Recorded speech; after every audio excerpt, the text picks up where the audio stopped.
And we're live. Pep Talk UK. Evening, Jay. How are you, mate? Or should I say good morning? How are you? All good, all good. After seeing that last result, did you just see that? Yeah, I did. Bit of an early stoppage there, if you ask me. Oh, dreadful decision. Dreadful. That's all we need building into the main event is a decision like that. I thought that was probably one of the worst stoppages I've ever seen.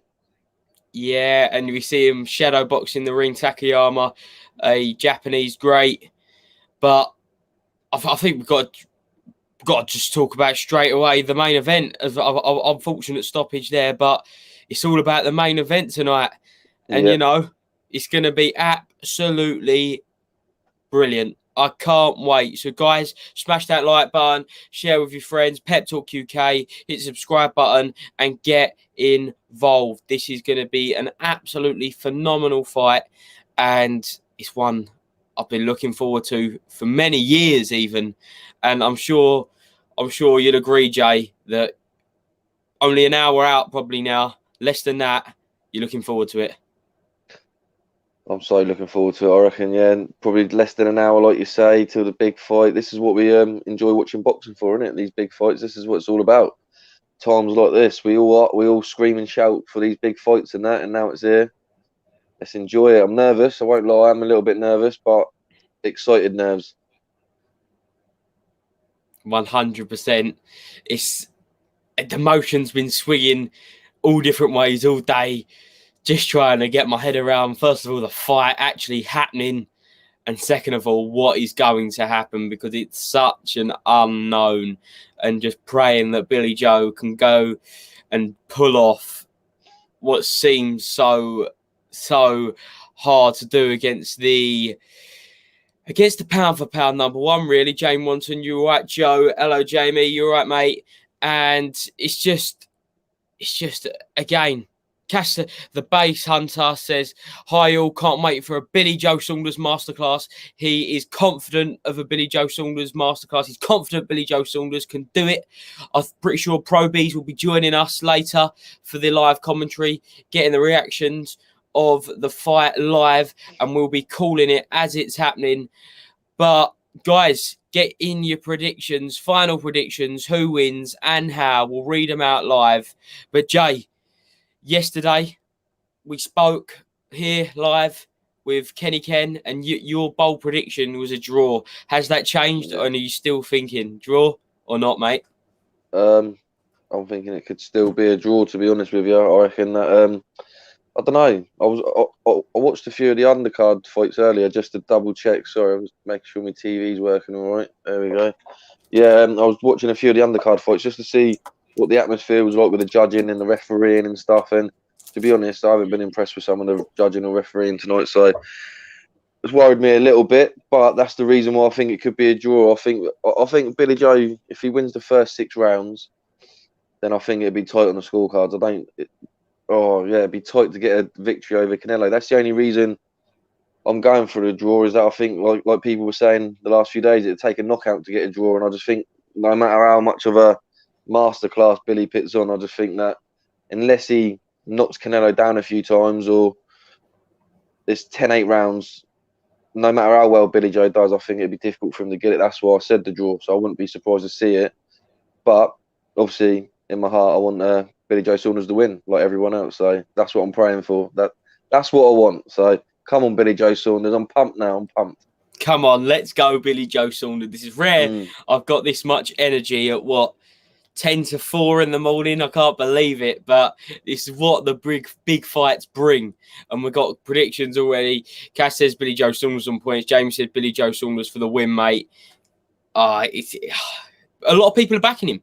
A lot of people in the boxing world are backing him.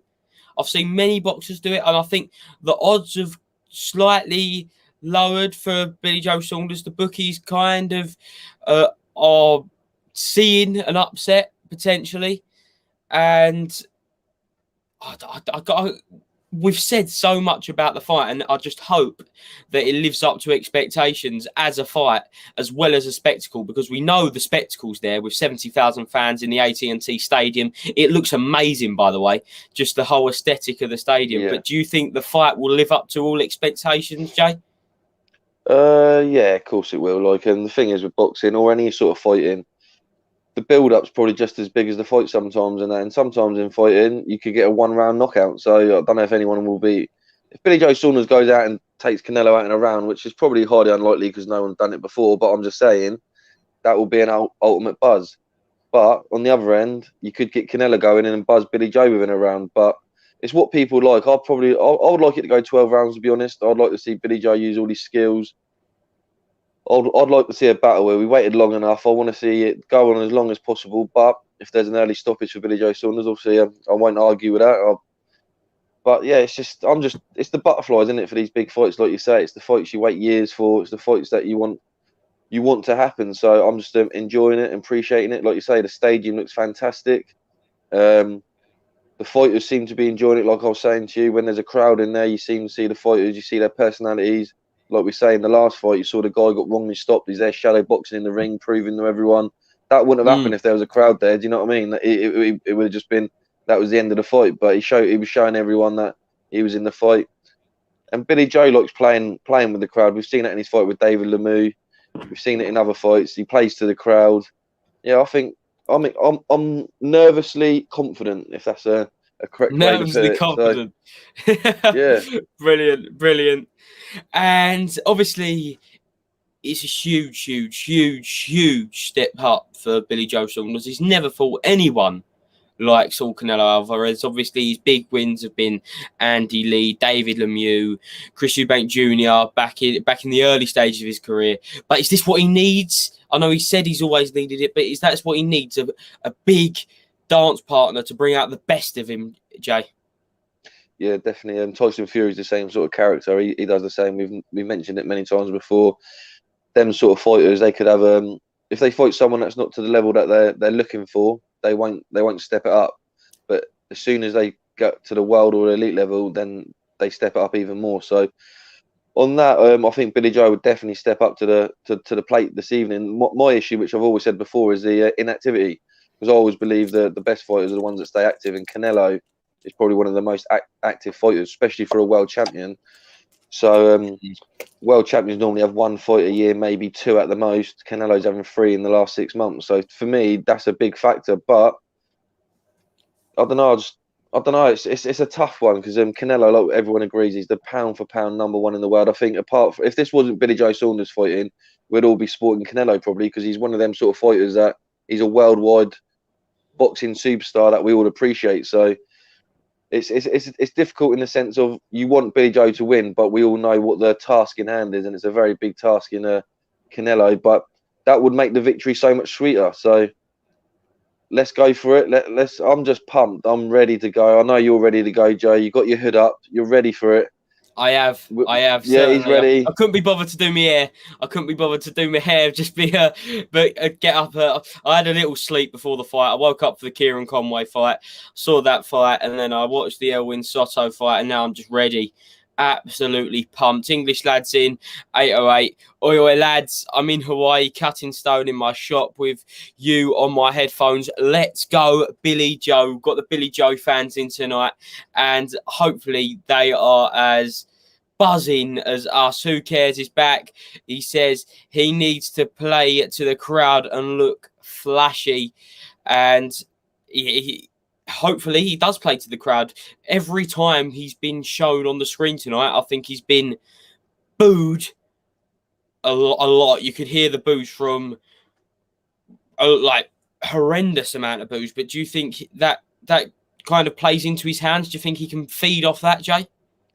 Yeah, he'll feed off that. He won't. I've just been watching him on Instagram before we come on and that, and looking at some of the clips of him getting his hands wrapped, and yeah, he looks calm, looks collected. I think both of these fighters, when you get to world level and that, not really much phases them. So I think they thrive on stuff like this. I was hearing Billy Joe Saunders' dad saying that he thrives on stuff like this. That's why you see the best Billy Joe when it gets to the big fights. So I think he'll work with it. He'll work with the crowd. Yeah, it won't be a big issue for him. But obviously, you're going to have 70,000 fans for Canelo, which is a big powerhouse of a crowd in there cheering his name. That's why I said everything on the judges' scorecards will be difficult. Just for the fact if Billy Joe hits 3 or 4 punches out, you won't hear nothing from the crowd. But as soon as Canelo hits one power punch, like we see in boxing quite a lot, that can sway the judges. It can do that. So yeah, but I've got the utmost respect for Canelo. He's one of my favourite fighters. Like it's a hard one for me this evening because outside of the British fighters, Canelo is my favourite fighter. I followed him since he was 16. I just think he's an unreal fighter. But when it comes down to world title fights and that, I always back my British fighters. I always back my own. And yeah, Billy Joe Saunders, I followed him since the Olympic Games. So yeah, come on, like this is it. Come on, we're gonna be doing a few of these tonight. We're gonna be out there. Yes, it's time. Let's go, people. Let's go. Yeah, I'm trying to be calm because the kids are in bed, but now it's gone out the window. Now I'm too pumped. No, definitely, 100%. Sod the rest of the people in the house. It's what we love as fight fans. It's the fights that we thrive on. It's the fights that if they weren't there, we probably wouldn't be boxing fans. If we didn't have these big fights, then it wouldn't be the sport that we loved. And that just keeps the sport going, running on momentum like no other. We've seen over the past days, months about the YouTube boxing, the Mayweather Pauls, I know there's a TikTok versus YouTube card, but this just shows when done right, real boxing with world-class fighters can be unbelievable, Jay. Yeah, no, definitely. This is the pinnacle. These are two of the best in the world at their weight class, and we scream out for these fights. We've got Taylor Ramirez coming up in a couple of weeks. Hopefully, we've not heard nothing about AJ Fury, but these are the fights we're screaming out for. How long have we been screaming out for fights like Crawford versus Spence, like stuff like that, and it doesn't look like it's ever going to be made. So we got to give these guys credit, and also Canelo. The guy obviously wants to fight anyone. You get champions who want to protect their records, protect who they fight, and stuff like that.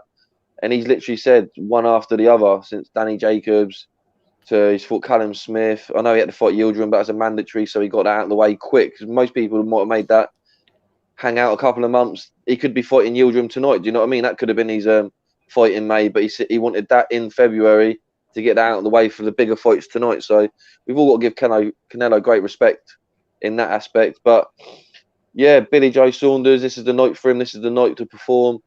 He says he's lived for this night. Some fighters, it's a once in a lifetime opportunity. So take it with both hands. And he looks like I'm watching him now on the pads and that, looking sharp.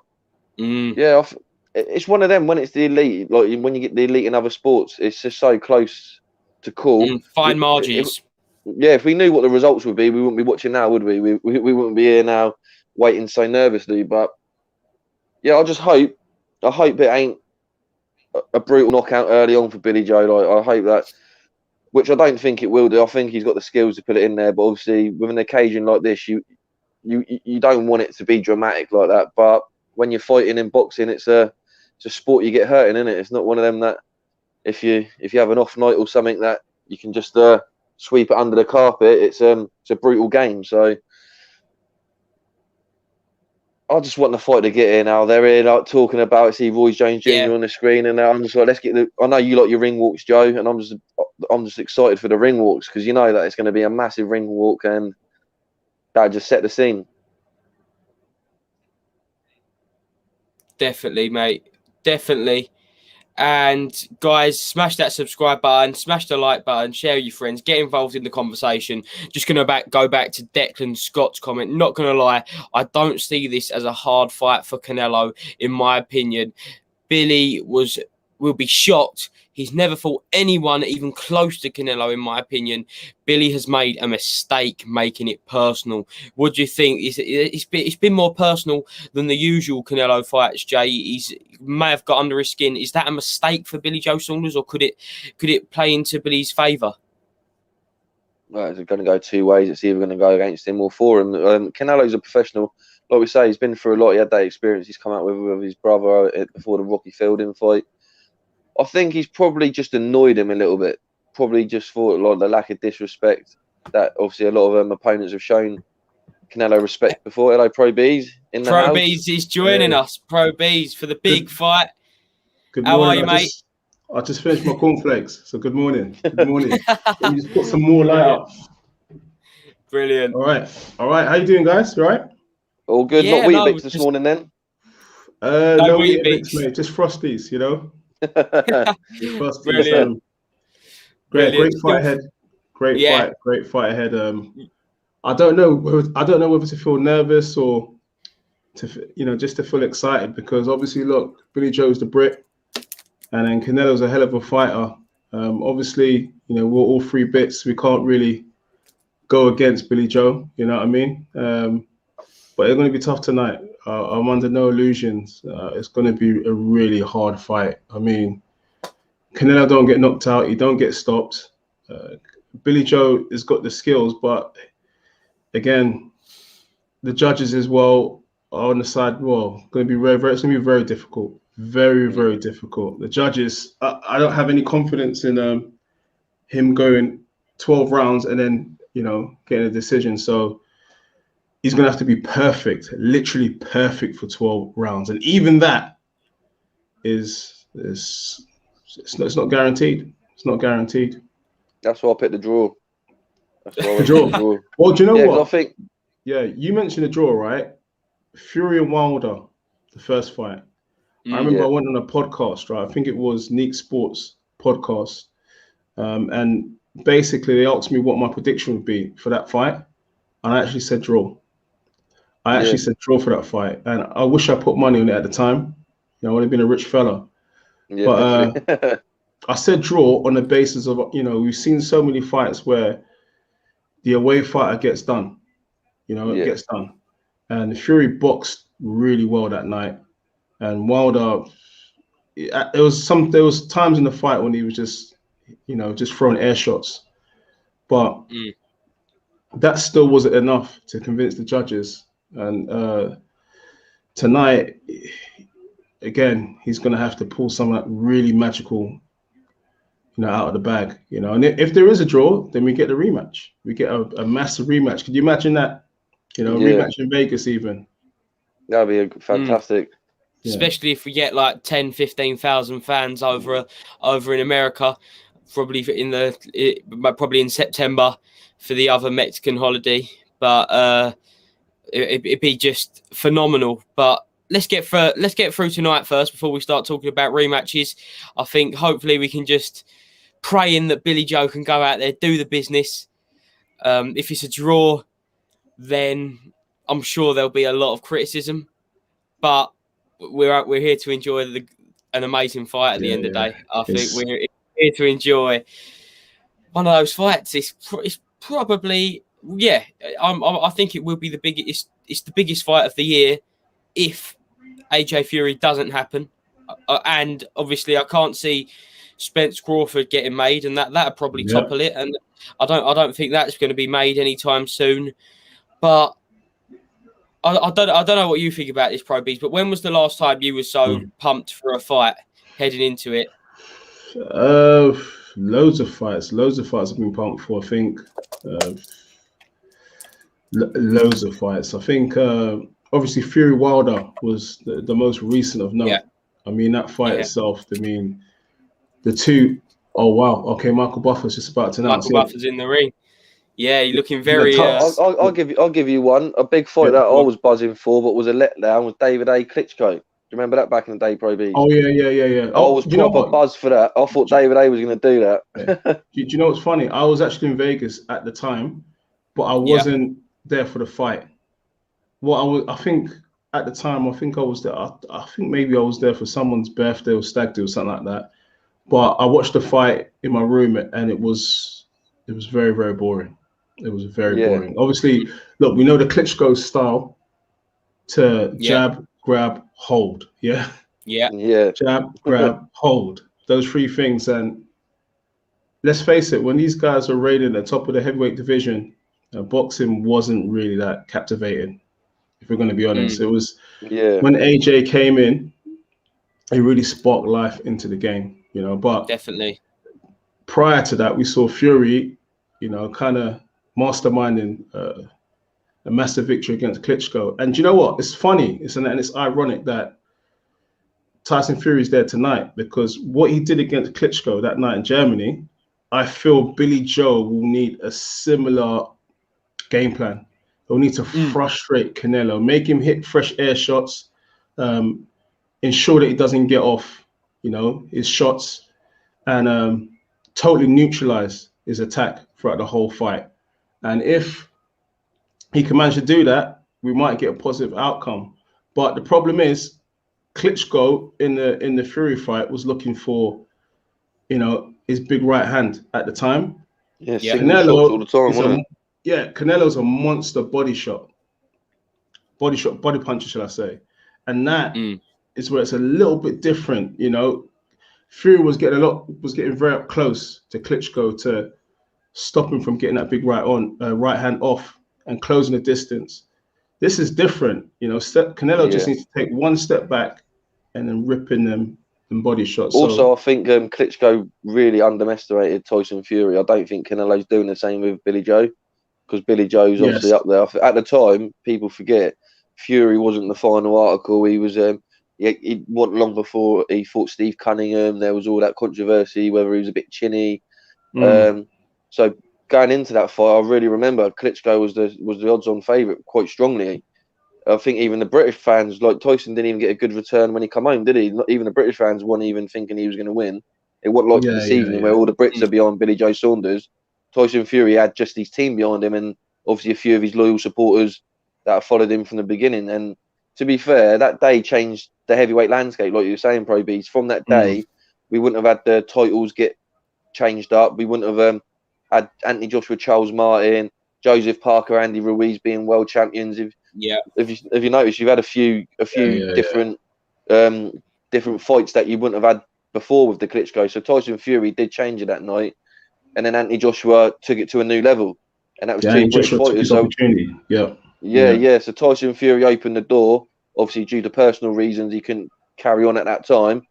But Joshua took the keys to them open doors and locked him up, didn't he? And he just said, "Look, I'm taking this, and who's coming with me? Get on the train and that." So I think the heavyweight division's got. That's why I love Anthony Joshua as a pioneer. I love Tyson Fury for different reasons as well. But yeah, the heavyweight game was changed on that evening. And just think tonight, if Billy Joe Saunders causes a victory like this, it'll open up the middleweight division, because Canelo's got the other straps at the moment. I know Plant and Benavidez, have they got the other two titles, if I'm correct? Just Plant. Just Plant. So it'd be nice to see maybe Billy Joe take over, and it'd be nice to see someone else. But like we said earlier, Canelo's an animal of a fighter.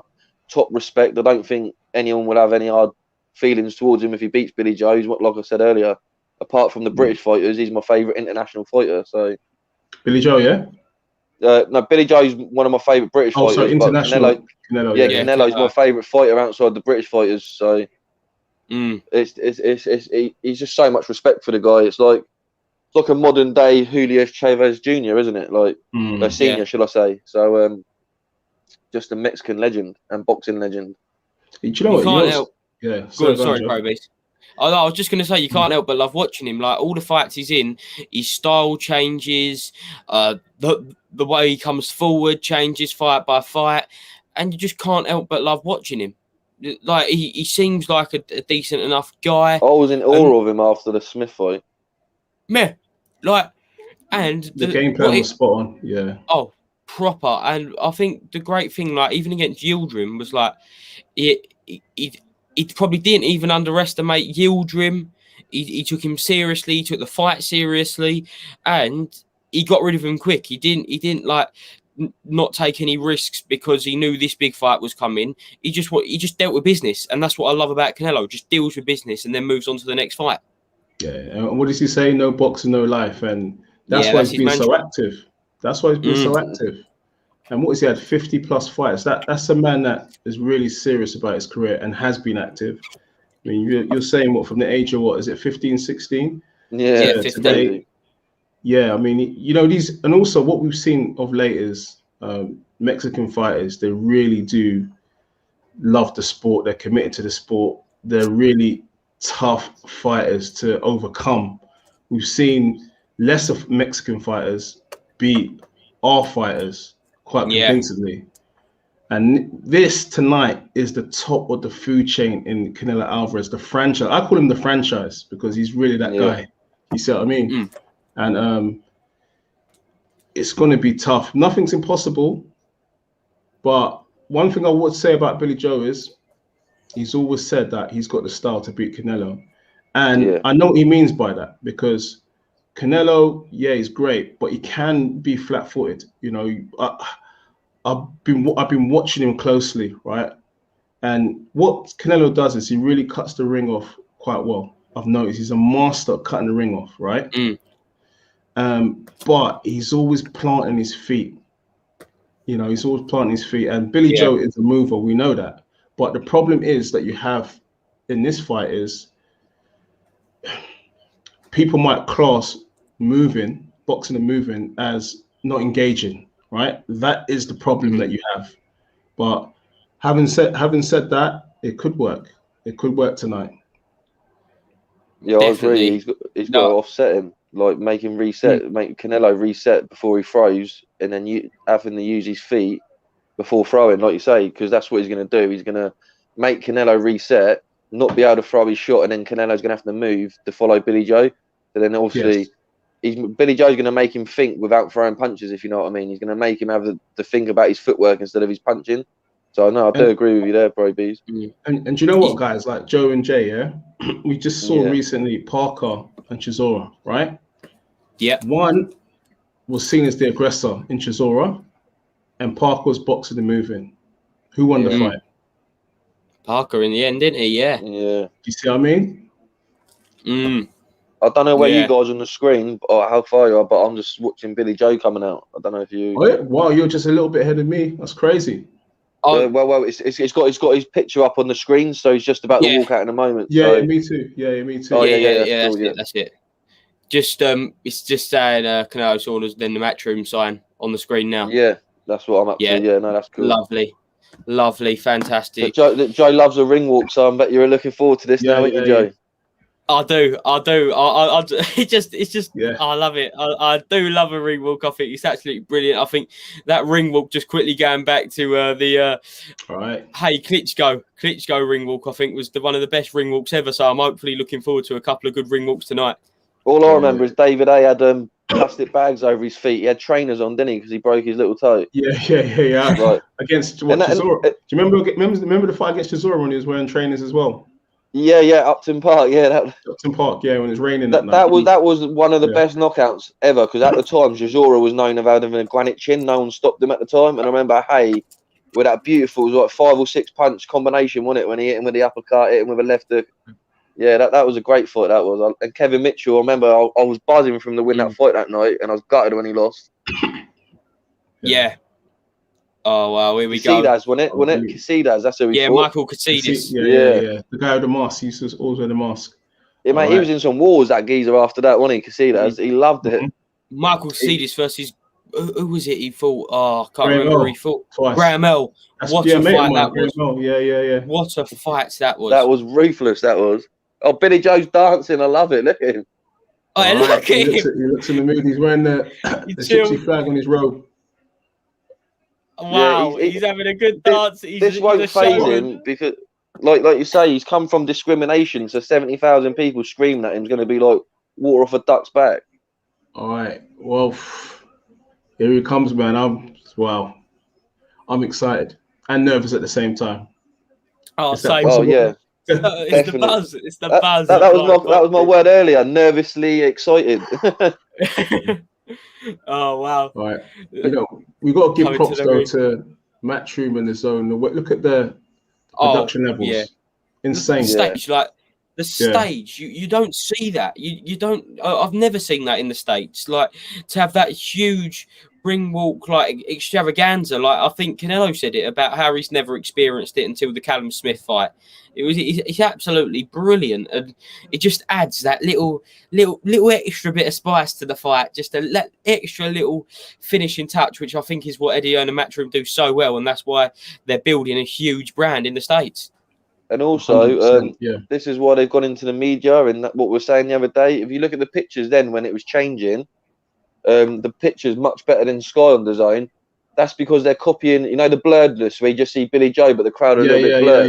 Yeah. They've got that from the UFC. The UFC's been doing that for the last couple of months. So that's why he's been talking to Dana White all this time. That's why he's been having meetings, and that's who I think Dana. Because when the pandemic hit, Dana White was going to come out with boxing. I don't know if you heard about that. But WWE do that as well. You know, the focus is on the subject. It's like the focus on the camera. Yeah, the subject. Yeah. And that's where they've been getting it from, like stuff like that, because that's what Eddie Hearn wants to do with WWE and the UFC. He wants to use their production line or similar because it looks better on the TV. You got to admit, like, this looks better tonight than on Sky. Like, the only thing I would say though, guys, is call me old-fashioned, right? But I like to see the team walk out with the fighter. Yeah. Oh, I agree. want to see Mark Tibbs, Fury. Do you remember when like Mayweather had a rapper? He had looked like Lil Wayne and 50 Cent falling into the ring. Yeah, I like it when they're all struggling. The crowd are like trying to get on top of them, and you can hardly see them, and everyone's covering. Yeah, I love all that. So back in the day, Prince Naz coming out on the bloody throne and that, and it being carried out or whatever. I used to love all that. That used to be fantastic. Yeah, no, I agree there. Beez. Like, it'd be good if you see they've got the stage. If maybe they come out on the stage on their own, but then they're joined by their team as they walk down that ramp, and then they go down to it. Joined by the team, that'll add that bit. Do you know what I wish they'd done? Go on, Jay. I wish they'd do. I know people not about WWE. I wish the fighters come out wearing their belts when they're champions, so you know they're the champion. I don't know what you guys think about it, but they never come. So when you see it, you don't actually say if you got a neutral or say you wouldn't even know who the champion was because you see two guys come down. I know the second one normally is the champion, but I just think like it would look so nice seeing him come down and they're robing that with the belt round and they're like, look, this is the champion coming out of the fight. That's something I would like to see the champions do: is come out with the belts when they're fighting. Do they do that in the UFC?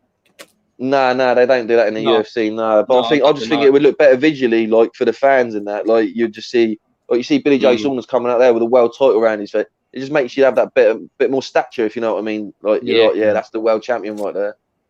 Here we go. We've got Canelo's ring walk. The road to on for about 10 minutes. 168. Yeah, it continues. That's what I was thinking. Could it have an effect on Billy Joe Saunders waiting in the ring for like 10 plus minutes, maybe? Like it looks like it could be a long ring walk. Obviously, I think his ring walk against Anthony Yildirim went on longer than the actual fight did. With Bunny, what was the guy's name? Bunny something? Jay Balvin or something, wasn't it? Bunny. Was it? Jay Balvin. Sorry, I'm thinking of the guy who's just done the WWE. Yeah. Jay Balvin. Apparently, he's huge in Mexico. Yeah, like, I think like South America, Colombia, and all around them countries. I think he's like a big smash hit.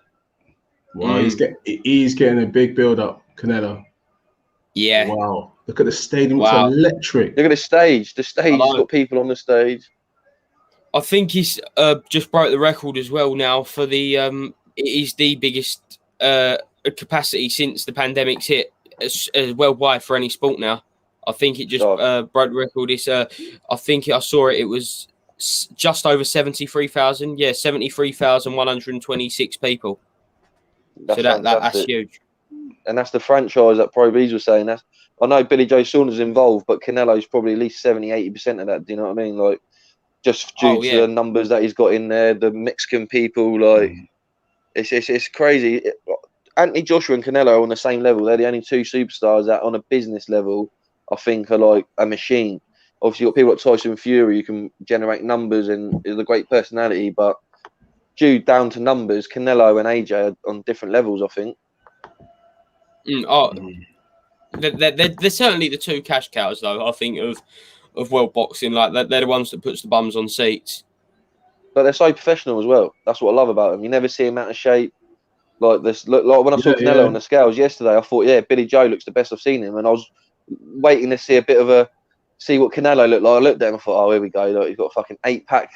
He looked at super middleweight. He looks amazing. I looked at the Floyd Mayweather fight earlier, and he wasn't toned or nothing like that. He was just slim. Do you know what I mean? He just looks like a slim guy. Now he's got the 8-packs bulging in his neck. I thought, wow, like, and obviously Anthony Joshua's a specimen as well. But they're so professional at the top of their game. Crazy. I love to see that commitment. Yeah, definitely. And that's what you call, the elite fighters. They live in a gym day in, day out. They're active. They're very professional. They don't blow up in weight. This is why they're top of the sport.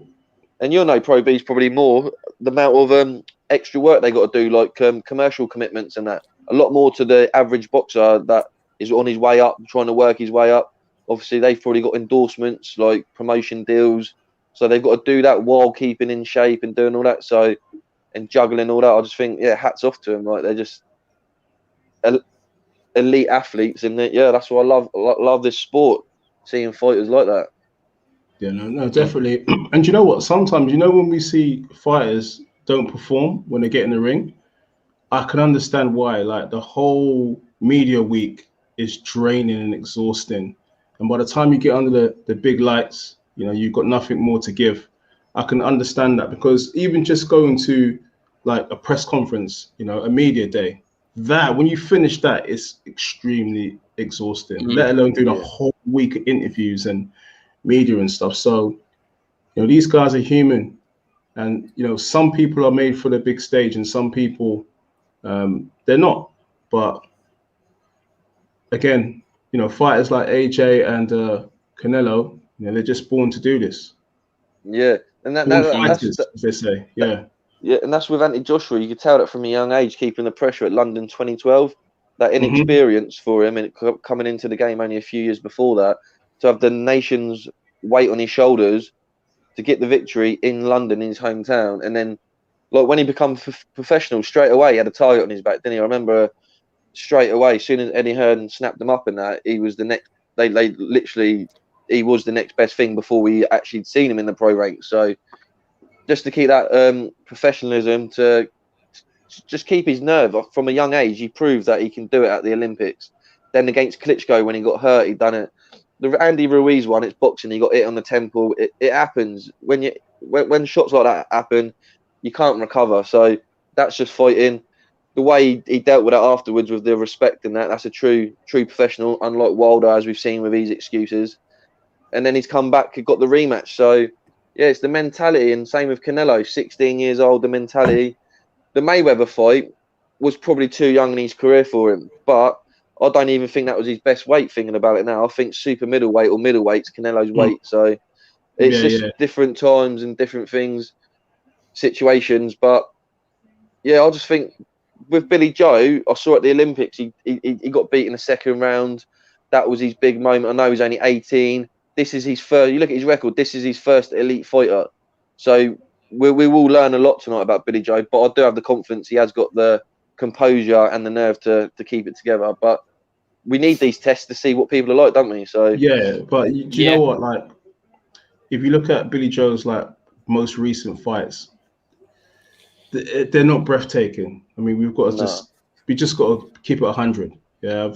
Martin Murray, to be fair, Martin Murray, in fits and spurts, I thought it was a good performance, but there are critics out there that should have said that Billy Joe should have got rid of Martin Murray, well earlier. At that stage of Martin's career, yeah, that's sort of, at super middle.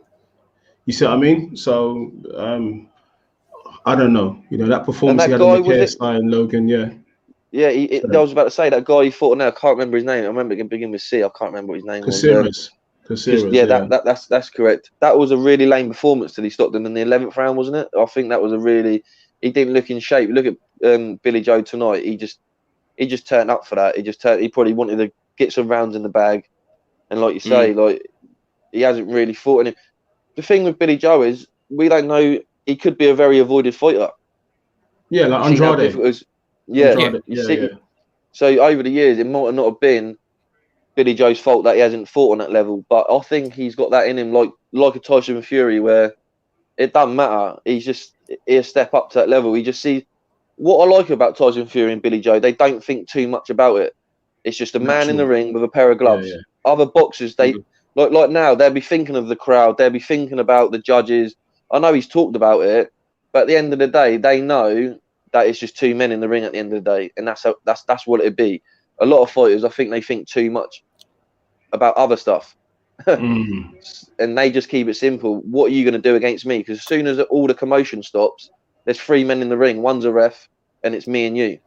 And I think that mentality is quite a good mentality when you get, like earlier, I don't know if you saw it, Kieran Conway, he had the perfect opportunity to probably win the fight late on, and he just didn't put the foot on the gas. And you just think, like, that was your opportunity right there and then. And you just let it go. I think fighters at the elite level like this don't do that.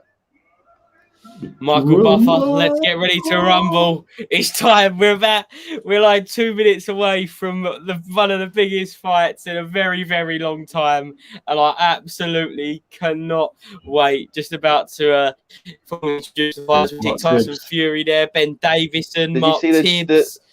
Did you see the Mark Tibbs interview on IFTV? Yeah, Ben Davison's there. Yeah, Ben Davison, I think, is also in the corner as well. So that's a little dream team duo you got there between Ben Davison and Mark Tibbs. I didn't know that was actually happening until tonight, but yeah, look at that. Yeah, I saw an interview this morning with Ben Davison saying he was going to do that. He looks relaxed. Yeah, Tom Saunders in the ring with him. He does look incredibly relaxed. He looks like this could be his moment. It's his time to prove himself at the elite level. And there's no other better way to prove it against the pound-for-pound number one in front of 70,000 plus. Come on. Billy Joe Saunders. Let's go. The kids might be up in a few minutes, but I'll deal with that. Brilliant. Red Bull, man. Red Bull for the whole day. Yeah, I'm used to it. I'm used to these late nights. When Joe come on with his hood up and that, I'm here like fresh and that. I'm like, mate, this is a weekly occurrence. When I watch the UFC and that, I watch the boxing in the UK and in the UFC. Wow, I don't know how you do it, Jay. I don't know how you do it with the boxing and the UFC. I couldn't keep up with it all. When you love it, it's easy, mate. Like, do you know what I mean? I don't even. It's just passion, mate. It's just passion. No, definitely. All right, guys, in the room, smash the like button. Joe, Jay, Pro Beez. It's about to go down. I love that WBC belt. That's so lovely. Yeah, the green belt. Yeah. Yeah, I just think that is the main belt in boxing. Let's tell the truth. Yeah. That one in the Ring magazine, a bit like the Rocky belt, innit, from the Rocky film. So I like that one. That's why I like the British title. That reminds me of the Rocky belt a little bit. Yeah, of course. That iconic picture of Rocky 3. But here we go. Canelo's being introduced. What an amazing atmosphere! Wow. This is unbelievable. Yeah. This is what I was telling you about, didn't I? When I watched the UFC the other week, Joe, and I said it was a first packed out, and I said the atmosphere changes it because we've not seen fans for so long. You forget what it's like, and then you see it, and you're like, wow. Here we go. Ref's final words with the fighters. Both looking down. Billy Joe's kind of looking at Canelo here, trying to eye him out, but Canelo is not engaging. Why's Canelo not looking at him? I don't know. He's really mad, isn't he? He's going for the knockout. He's already said that. Wow, unbelievable. It's the short fuse. He's got quite a short fuse, Canelo. Here we go.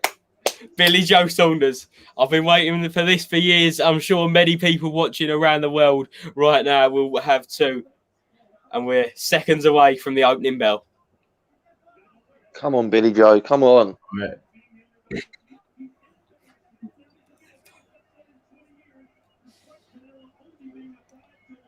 All right. Joe, we'll let you leave it. We'll just come in with the points. Yeah. Wow. Okay. Here we go. Round one of the fight. Meeting in the start of the ring. What? Billy taking the centre? Yeah, he's coming out very, very wide stance like Billy Joe usually does. Opens up with a couple of jabs. Yeah, and Ben Davison said earlier, sorry, Joe, he said earlier that Billy Joe, the way for Billy Joe to win is to take the centre of the ring. Because he says people would think moving would help Billy Joe, but he says all you'll be doing is going from rope to rope because Canelo cuts you down so quick. And he said that's the worst place for him to be. So the best place for Billy Joe is in the centre. Which sounds crazy, but... I think it's fair to say, guys, that Billy Joe has to win this first round and he needs to start really well. You know, we've seen fighters download information in the first 4 or 5 rounds and then lose the fight on the scorecards. He needs to get busy straight from the off. Remember what we said? He needs to be perfect for 12 rounds. Definitely. Punch perfect. And he's come out well. He looks like he's analysing the way Canelo comes forward. Canelo's just hit Billy Joe with a lovely body shot which You saw that, Joe, he's innit? known for, with immense speed, and Billy Joe's got to be careful with them. So but Billy Joe's still coming forward, kind of on the front foot, trying to get a jab away, but he's slowly starting to move a bit more. Yet coming round. Oh, that's the uppercut. Caught with a counter as he comes in. Again, he's working the body. You see that? He's already whipped in 2 solid body shots. Joe, have you noticed? Wow. Oh, big jab there. Lovely counter jab from Billy Joe. He just knocked his head back with that jab, Billy Joe. Fantastic. Oh, he's coming in and coming out of range there very well, but nice. Canelo comes back with a nice body shot again. Those body shots now, are mean. Canelo's backing him up into the corner. This is where you don't want to be. Lovely jab from Billy Joe Saunders. But guys, this is what we talked about before. Canelo's a monstrous body puncher, and that's what he started off doing early doors. Oh, lovely double jab into a lovely straight left hand from Billy Joe Saunders. He's now moving around the ring slightly, just look very focused, iron focused, and he's doing well with the first round here, Billy Joe Saunders. I'm very impressed. Yes. Yeah, Canelo's downloading by the looks of it at the moment. Yeah, we've seen Canelo do it before. But Canelo's got Billy Joe on the ropes on that. Lovely body shot. But once again, Billy Joe comes up the rope with ease. But now Canelo's landing a couple of jabs from the corner. Billy Joe's back. Simon Stoll says jab and move BJS. Do you remember what we were saying, guys? Canelo is very good at cutting the ring off. It's a good. 100%. It's good that it's a 22-foot ring, because any smaller would have definitely made a lot of difference in this fight. This is what was weird with what Ben Davison was saying. He was saying like the size of the ring doesn't actually matter. He was saying the bigger the ring probably would. He's saying depending how you use your tactics, the size wouldn't matter because, like he said, 22, 24-foot ring. If Billy Joe was just moving around, which you didn't see that round, he stayed in the middle. Yeah, you're just going to get cut down every 30 seconds. So he said the smaller the ring, if Billy Joe's going to stay inside in the middle, the size of the ring wouldn't actually matter. He goes, it was just mind games pretty much. Just it depends on the game plan. But to be honest, I actually do think the size of the ring for someone like Canelo counts because guys that have sparred right in different size rings know that. I remember once I sparred with do you know Jordan Reynolds? That's a mate of mine. Jordan Reynolds, MTK fighter, right? He was I think 17 at the time. He's been working hard in the gym and he's been coming through for a while, and we were in a small ring and he could really cut the ring off really well. It was very hard to get out of the corners with him. Very hard. Coming into the second round now. Very quickly, Jay, would you give that first round to Billy Joe Saunders? That was a draw round, and it was Billy Joe with some nice jabs, but Canelo with them body shots. I'd say that was an even round, which is good for which is good for Billy Joe. I don't think he looked overawed. It just showed you a few warning signs there from Canelo's body shots, like we were saying. And nice jab being landed there for Billy Joe. Oh, that's it. Yeah, very nice stuff. But it was a good round. It was a good round. Do you know what? Yeah. Are we seeing part of Canelo's game plan being unraveled? Because what he's doing is that lead hand, he's always whipping it to the body. Several times, and it is slowing Billy down a little bit. I don't know. Maybe I'm imagining things. Yeah, no, with Canelo though, he's quite clever. That his IQ's good. That you'll think he's doing something for 2 rounds, and then he completely changes his game. Big right hand. Great right hand landed from Billy Joe, from Canelo there, but Billy Joe's coming forward, holding on, lands one in the body as he enters the clinch there. Absolutely fantastic here from both fighters in the second round. Billy Joe's trying to get that jab off, controlling distance fairly well for the most part, but he needs to be careful of those counter right hands and counter lefts to the body, engaging there. Good one from Canelo. Everything's to the body of Canelo, isn't it? Have you noticed? Yeah, definitely. He wants to take the speed away and probably tire Billy Joe later on, I presume. I reckon he's going to go. He's looking for a late stoppage, Canelo. If you look at the Yildirim fight, nice the Yildirim fight, he come out strong. Here, Canelo's not really throwing combinations. He's just throwing single shots to the body or a jab now and again. So I think Canelo's definitely got a game plan to take the body out and go and try and take him out later on. Look, Billy Joe's trying to play with him coming in out of range with the jab, but he needs to just be careful. He needs to be focused, and if he stays focused, he's looking very nice with that jab. But he see as we comes in there, he does get caught by Canelo. Shows his class. Fantastic. Good 1-2. Big right hand from Canelo there after a 1-2, and he kind of pushes Billy Joe back probably for the first time in the fight. See what I said then? You see the crowd go nuts when Canelo in with that one shot. Like, Definitely. Billy Joe could be doing so well in the round like here now, and the crowd would see like that combo. Oh, big one down. Oh, that was a big right hand there by Canelo, I thought. Yeah. Straight down the pipe. Yeah. You see that there, though. Billy Joe's been blocking really well, I think, and he's slowly starting to realise about the body shots, which is doing really well here. Again, not much action at the end of the second round. Another good round. That's the Canelo round. Whose round's that? Yeah, Canelo round, Canelo bro? round. Definitely. Well, what about you, Jay? I'd say Canelo because of the shots, but I'd say Canelo. It's hard to score. The eye-catching stuff was with Canelo in that round. I'm just it was being fair. A lot. Yeah. The cleaner, bigger shots were with Canelo, I think. So it'd be hard not to give it to Canelo. Well, I'm nervous. It's hard to score it. Right. Canelo is taking instructions from Eddie Reynoso, but he looks like he's gassing a bit. Am I imagining things, or he's breathing a little bit heavily there? Yeah, to be fair, he's breathing heavier than you'd usually think after 2 rounds. He's breathing heavy, but I think that's because Billy Joe, it's his style, his style leads to people gassing out, which is good. We just see Demetrius Andrade there in the audience. There, Canelo and Billy Joe are scared to fight. Boo boo. That's his t-shirt. I don't think they are after his last fight. Not to be disrespectful to Andrade, because I think Liam Williams pushed him, and I think Canelo's better than Liam Williams. So I think I think Canelo would do Andrade. All right, another nice jab there from Billy Joe Saunders. A lot of the viewers are giving the second round to Canelo here. Yeah. The fight is a mismatch in power. Not sure. BJ. Another body shot landed by Canelo there. Billy Joe still moving about, coming forward, but Canelo defensively so good. He just moves back and just controlling the way Billy Joe comes forward really well at the minute, which is what you'd expect from the pound for pound number one. Another body shot from Canelo. He's landed probably, I'd say, 5 or 6 clean body shots in the opening 2 and 1/3 rounds. Yeah. What I would say is when Canelo's whipping his lead hand to the body, he's cutting off Billy Joe from circling to his right, which I think is an excellent tactic from Eddie Reynoso.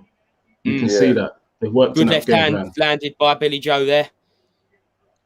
But I agree with you, Pro Beez. I think Canelo did look like he was blowing a bit, but people forget, people don't realise when you think in the boxing ring, that does tire you, even though you're not throwing punches, because Canelo's thinking of the footwork, and that tires a lot of fighters out. Look at Usyk. A lot of fighters get tired mentally, like Tony Bell, you said.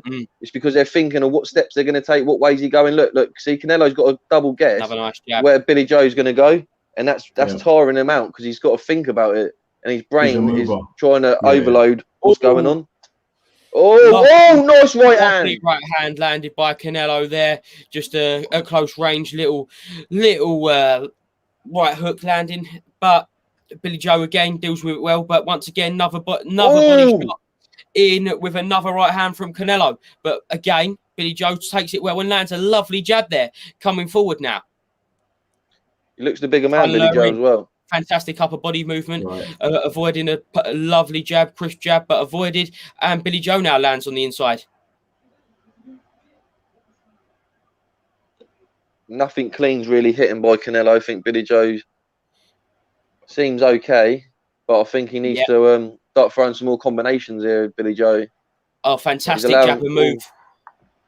That's what many people said would win Billy Joe the fight if he does it. The jab and move there, which he just executed perfectly in the last parts of round 3. He does it again there, jab and move. And that's the back end of round 3. We should expect to hear the bell sounding around now. Here we go. And Wow. I think that's a good round for Billy Joe. Yeah. Bro, what do you think? Yeah? Errol Spence in the building. Yeah, That was I'll an even agree. round.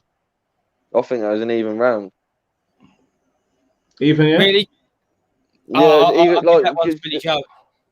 I counted at least 5 or 6 power punches clearly landed by Canelo head and body, and then Billy Joe, he didn't really land no power punches, but he probably landed the same amount of jabs and then hooks. So they're tight rounds. They're cool. This is 2 elite fighters. You can see it here. Like the rounds are very, very close. Yeah.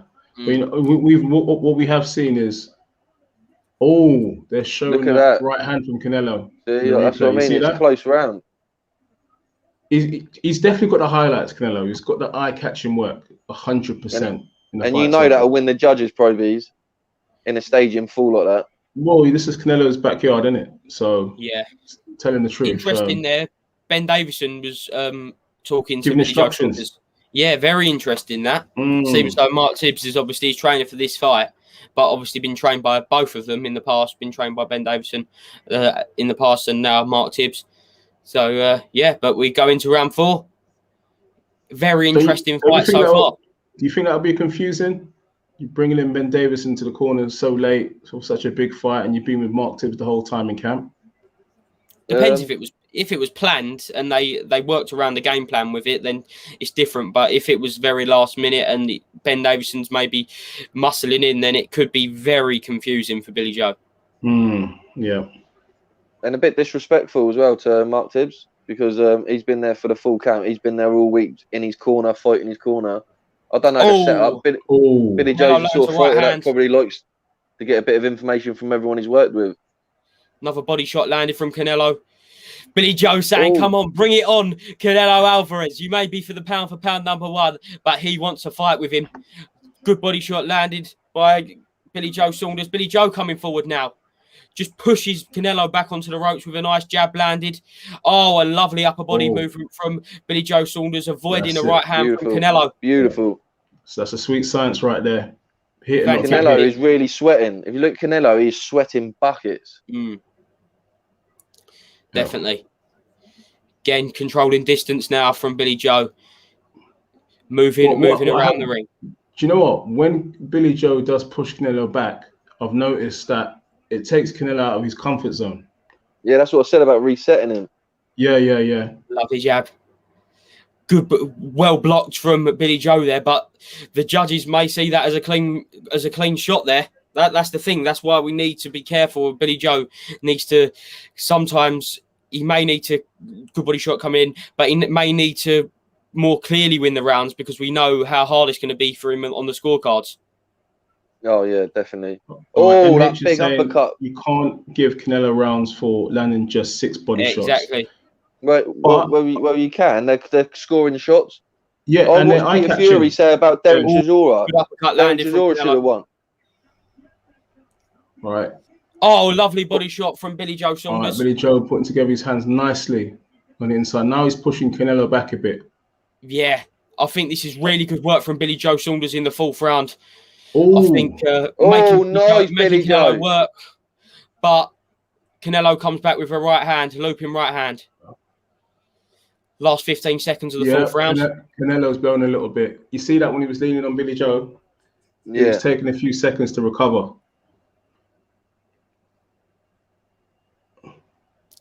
All right, MH, not when Bill's jabbing his face off. End of the 4th round. How'd you give that one?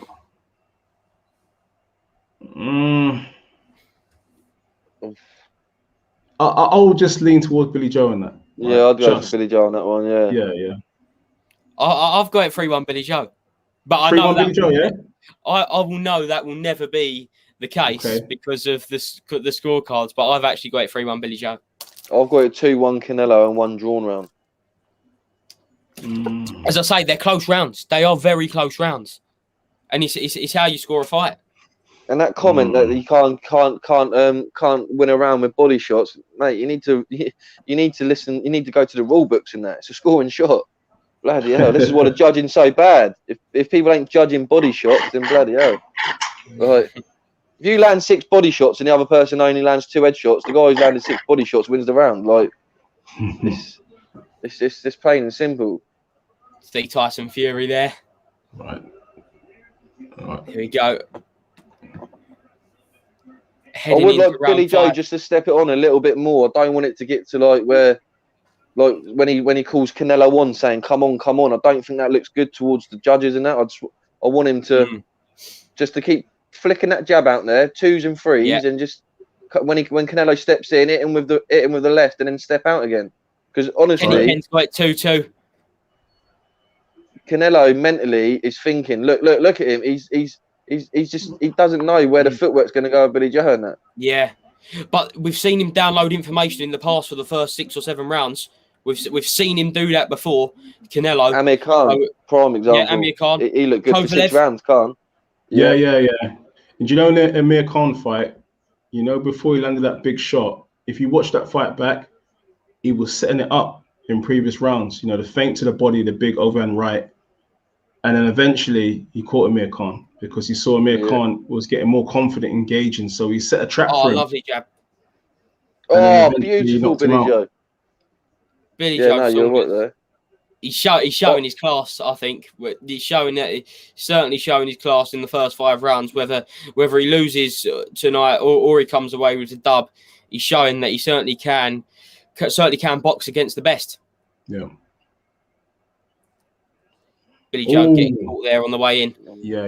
I think that's where Billy Joe don't want to be. You don't want to be in the pocket with Canelo like that. You saw that that uppercut. As soon as he got in, bang. Yeah. Uppercut. Now Billy Joe coming forward though. Nice jab again. Just putting that. Oh, that's a beautiful left hand. Oh, lovely left hand. Nice left hand. Oh, Billy Joe. Lovely left hand. Oh, there we go. Billy Joe's coming forward. Some great action from Billy Joe Saunders. And he's another left hand. Nice. Wow. He's put Billy his Joe hands Saunders together. has found a flair. He's found his flair. That's it. Important. You know, important for Billy Joe. Shots together, pivot out.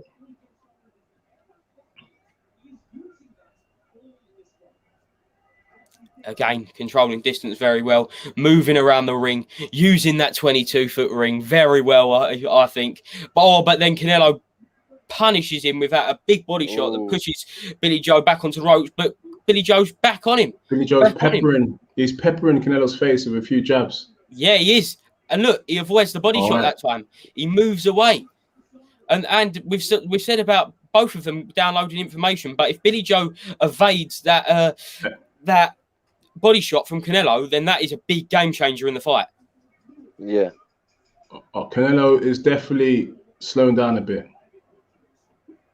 Definitely. You can see that, innit? You can see it. Putting the jab out again. Canelo does have power, but a lot of his fights do go to points. If you look at his record, a lot of them do go to points. That's a big round for Billy Joe, in my opinion. Yeah, Billy Joe's got that one. Is Canelo standing up? Hold on. Is he standing up? Let's have a look. That's because he's got a stitch. You remember them when they say that? Don't sit down if you got a stitch. All right, let's have a look now. Let's see. No, he's not standing. He doesn't look tired anyway. He's sitting down here. He don't really look tired at that point there. Oh, Billy Joe, a good, solid left hand. Right down the pipe. Right. Matthew De Souza, BJS's best round. I agree.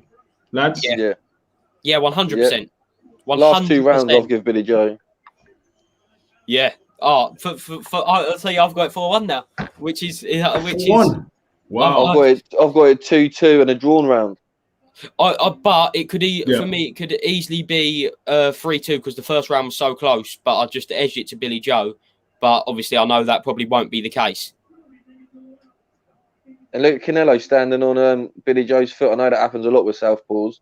But I think now he's trying to get closer because in the previous rounds, his foot was nowhere near his. Look at Canelo's foot now.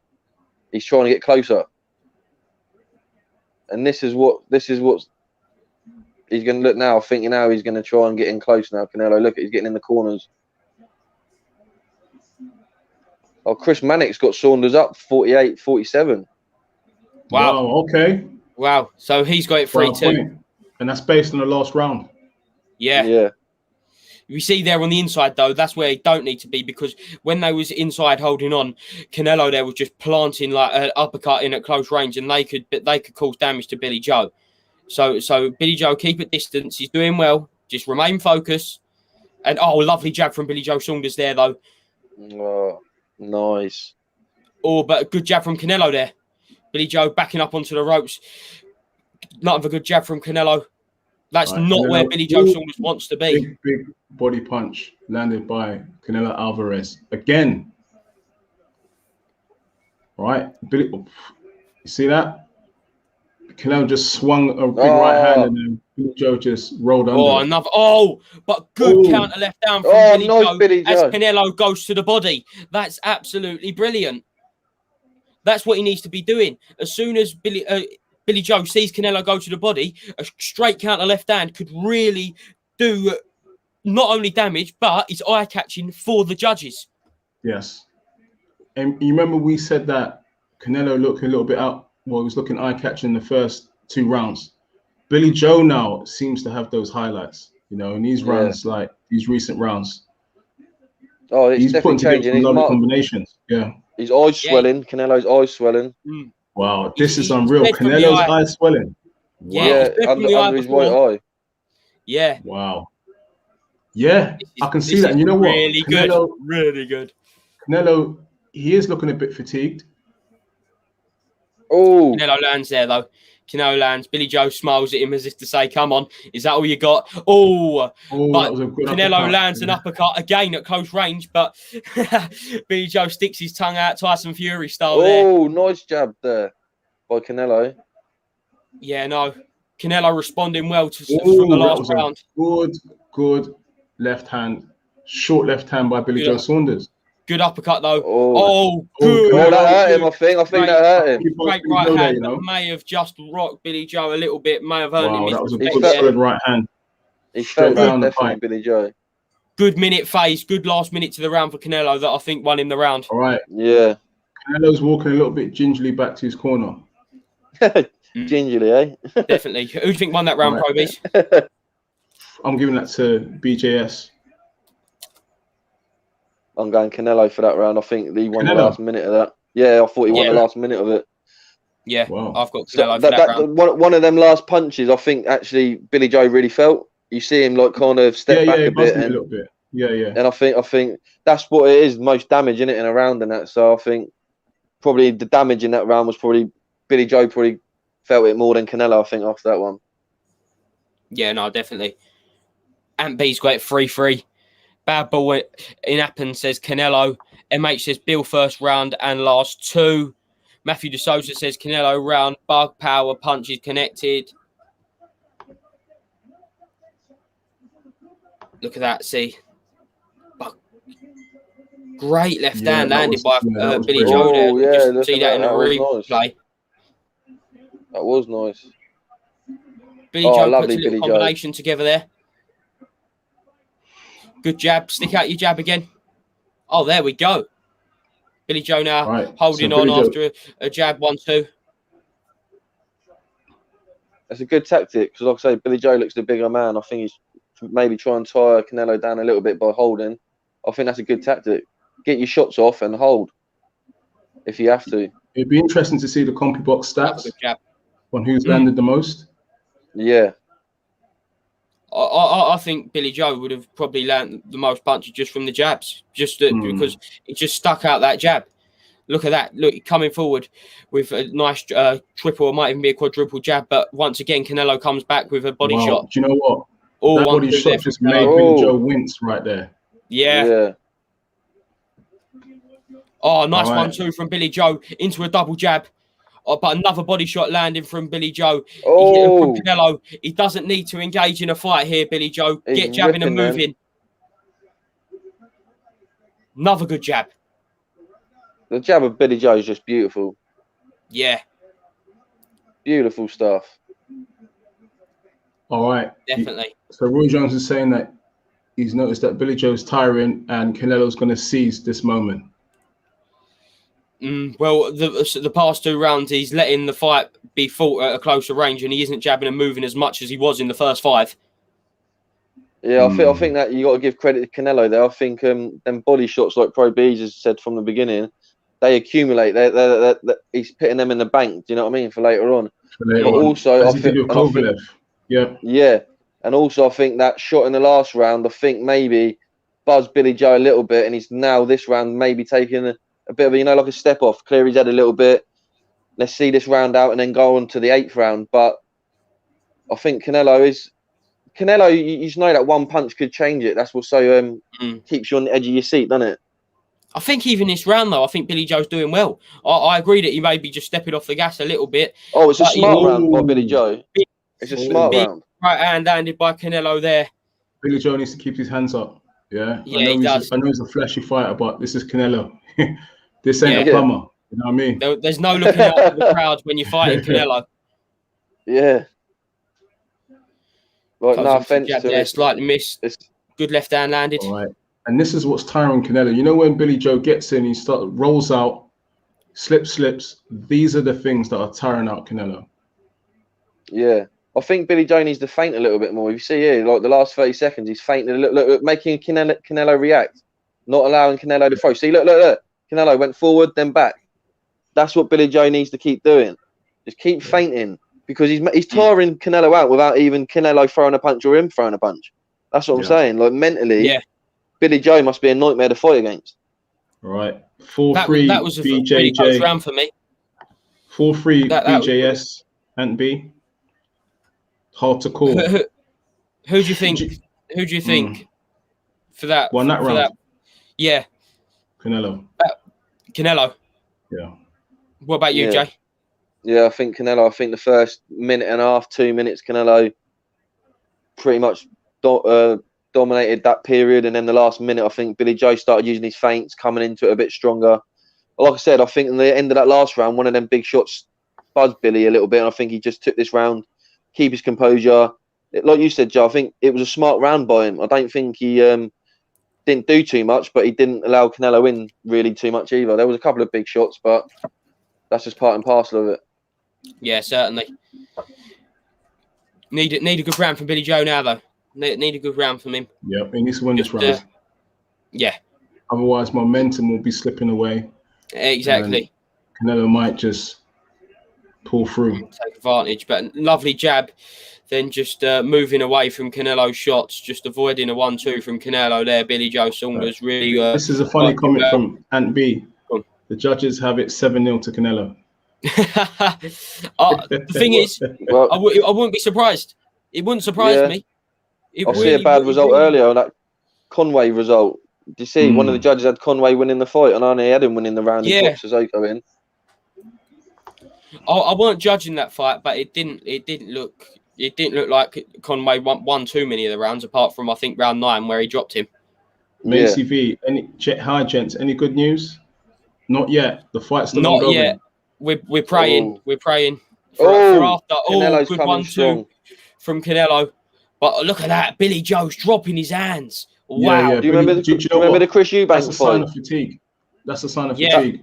Yeah, that happened with Chris Eubank. Remember, Billy Joe, the first 6 rounds was on top, and then second half, Eubank come on strong. Yeah, but you can't be doing this against Canelo. Inactivity, Joe. This is what I said. 2 rounds to Carl Froch got 2 rounds to Canelo. Oh, that was a good right. Canelo, good body shot. Body.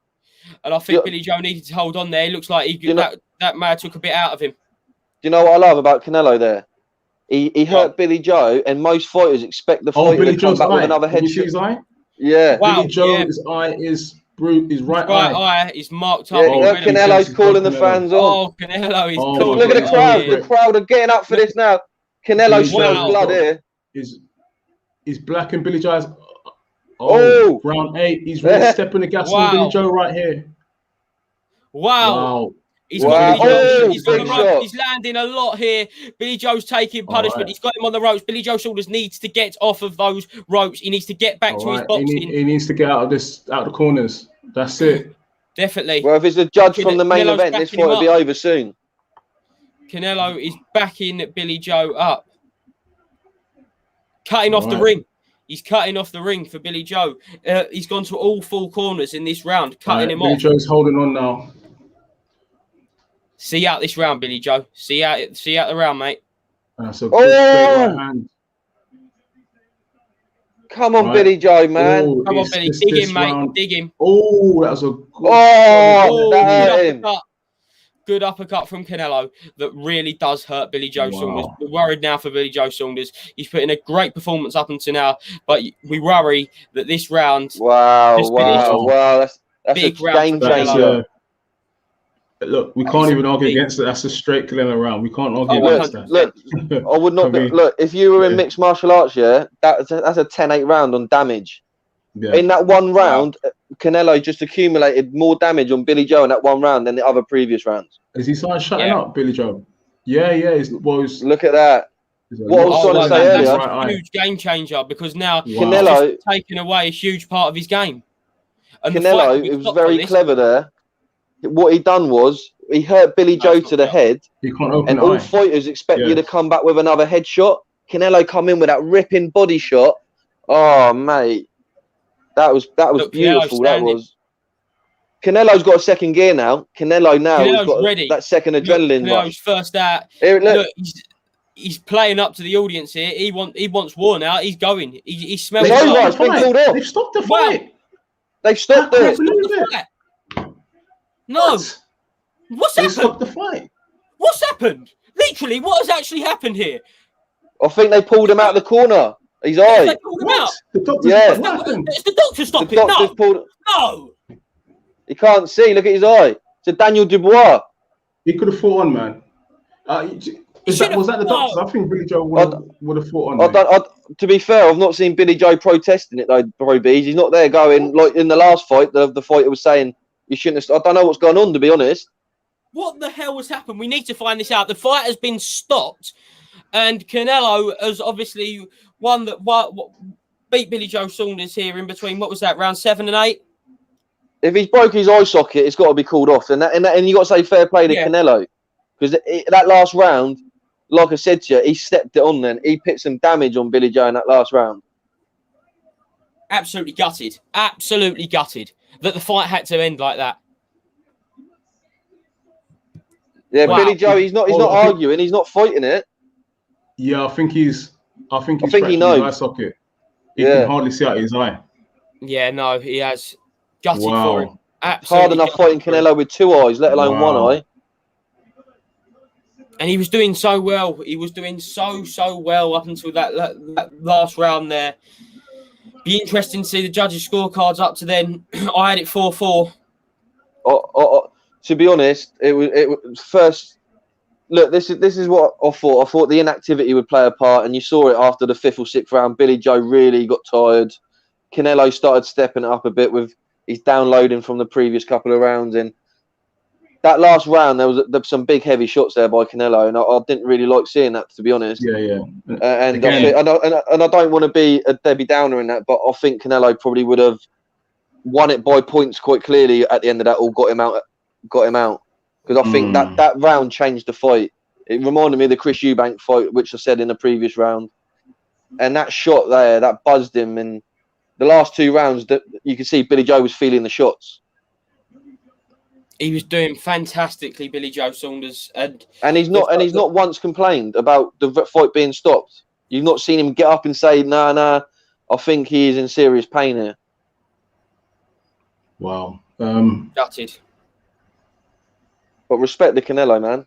Yeah, I respect to Canelo because Canelo, he took a few rounds to kind of figure out the style of Billy Joe, and that's what he does. You know, you saw that against Kovalev. He couldn't get past the jab. You know, in the early part of the fight. He's the best fighter on the planet. Yeah, it's the way he reads situations. You know what I mean? He reads fighters, and that's what Mayweather used to do. You know, the guy that beat him, you know, he used to work his fighters out during fights. And once he's worked them out, then he can take over the fight. And that's exactly what he's done this time. And I think he takes something from every opponent that he fights. Yeah. Win or lose, he takes a bit of them. If the doctor did stop that, do you reckon we could see a rematch? No. No, you know, you've got Caleb Plant. There was maybe after the Caleb Plant fight. Yeah. Maybe if they try and work, if the doctor, I still don't know. Do you know what actually happened? Did the doctor stop it? Did the corner pull him out? Or hold on. Just I going to turn think this it up a might. bit and put onto mute and hear what happened. 1 second, mate. Okay, No no problem. worries. Yeah, Joe, I'll speak to you if that's all right. Yeah, of course you can, mate. Yeah, I'm devastated, man. But we want to see these fights, and like at the end of the day, yeah, it was a punch by Canelo that stopped the fight. So it ain't like it's been stopped for no reason. The guy caused damage to another opponent to stop the fight. That showed to me. I think I wouldn't want to see the rematch. I think it would go the same way. Like, as much as I love Billy Joe Saunders, they fought, and I think that the fight went how it was meant to go. You can't say, oh, another fight, how would it go? Their destiny was tonight, and that's how it went. Same as when Canelo fought Floyd Mayweather. That night, it was Floyd's night. Tonight, it could be Canelo's if he fought Floyd now. Do you know what I mean? I think Canelo is a world apart to anyone else in that division. I think he's definitely. He's elite, and then everyone else is world. Do you know what I mean? Below, so you got Canelo, and then you just got a bracket of world class fighters underneath him. He's doing things that are unrecognizable in that. It was the end of round 8. It was the end of round 8. Sorry, I thought it was round 7. Sorry, guys. Just if on a bit of a downer here, absolutely gutted. Genuinely, am gutted for this. Billy Joe Saunders fought so well. I think I had it 4-4, and he's not even going to talk after the guys. No, mate. I think he needs to be seen to. I think that eye needs to be checked out pretty fast, and I think the only I need to be cheered up here. Please, can we have an announcement on the the AJ Fury fight? Yeah, it was the uppercut because he fell into it. It rocked him. Look, guys, you remember? He fell into it. Go on. That's what we were saying before. We were saying, Billy Joe needs to be careful in the pocket because that's Canelo's game. Exactly. The uppercut was going to change it. Yeah. But that's the thing about Canelo. Working though. Yeah. Canelo's always. Who pulled him out? Oh, it looks like Ben Davison and that pulled him out. Yeah, Mark Tibbs. It was Mark Tibbs. Wow.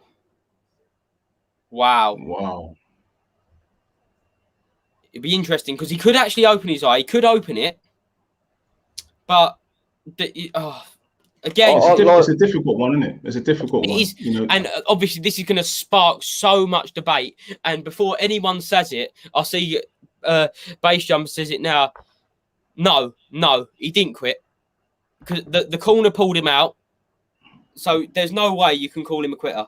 There's no way. I don't think. Oh, anyway. he didn't quit, but the difference is, with the Daniel Dubois one, I hope people don't start do you know what I mean? Giving him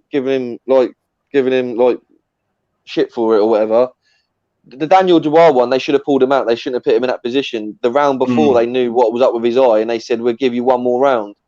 And then he gave up because he felt another shot in his eye, and it was too painful. So Daniel Dubois he shouldn't have been allowed to go out for that last round. But credit to Canelo, like I was saying to you, Joe, I'm devastated, but it was his punch that landed. It wasn't like it was an illegal blow. He hit him with a fair shot, and that's the fight game. You cause damage, and that's what he done. And wow, yeah, I think Canelo's a superstar, man. I like him. I love Billy Joe Saunders and that, but I just think Canelo is unique. Oh wow, I think I've got the scorecards here. The what this is? Hang on, I'm just seeing this. 1 second, guys. Is this the scorecards? I don't know whether it is. If this is the scorecards, the real scorecards, I don't know if it is because it's been very, very soon. One judge had it 78-74 to Canelo. One judge had it 77-75 to Canelo, and the other judge had it 78-74 to Canelo. Yeah. So, that would have caused, I think, probably quite a bit of controversy if that is the real scorecard, because obviously it's incredibly quick to release that scorecard. That shot Canelo landed was unbelievable. Yeah. It was like an uppercut at hip height. When he connected with Billy Joe, it was when Billy Joe ducked. Oh, mate. So the full force of that punch, Billy Joe took the full impact at that time because he went into it. That was a beautiful shot. That's Canelo for you. Do you know what? That's Canelo for you because we know he can be a good counter puncher, but he could also as well, press the fight. And we saw it this time. you know, he did that previously in earlier rounds. You notice when Billy Joe missed his shot, he landed the uppercut, and you can see he was waiting for that. This is what I said about Canelo. You seen Amir Khan fight, right? Yeah. He was setting up the feint to the body in the big right hand several times during that fight. Watch that fight over again. Yeah. And this time round, he knew that, hold on a minute, I found the key. The key is that short uppercut. You know, and that's what did the damage.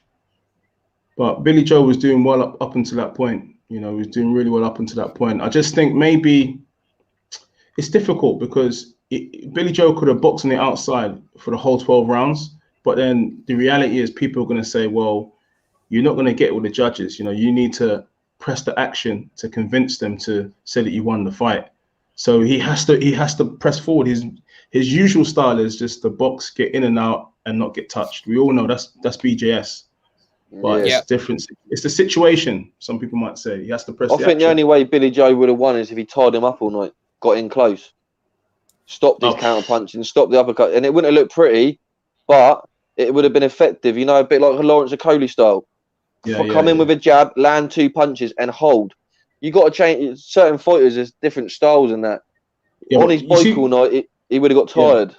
But the thing is, you see with Canelo, what we were saying earlier is, once you start holding him, he's so good on the inside, right, that you've left yourself exposed. That's why you notice he didn't really want to hold as much, you know, during certain parts of the fight, because the body shots on the inside are just, they're gruesome, mate. They're gruesome. Yeah. He's just the best fighter out there, isn't he, really, I think, pound for pound. Yeah. I think with his resume as well, you can't say, there's not a chink you can say about him. He's got a solid super jaw. Middleweight, at super middleweight, I can't see. The only one that I can see that will give him problems is Benavidez. Yeah, because Benavidez has got the power to give Canelo problems. Canelo won't be able to march down Benavidez like that, but Benavidez as well doesn't live the life, you know, lack of discipline, and also as well he doesn't have that elite experience that Canelo has. Yeah, Caleb Plant. Canelo's got that. Caleb Plant, hell of a fighter, but very similar to Billy Joe. He's a mover, you know, he's a slick star. And I think against Canelo, you need to have that bit of power as well to discourage him. That's the word, to discourage him. Yeah. And I think Benavidez is the only one that I think at super middleweight that has that.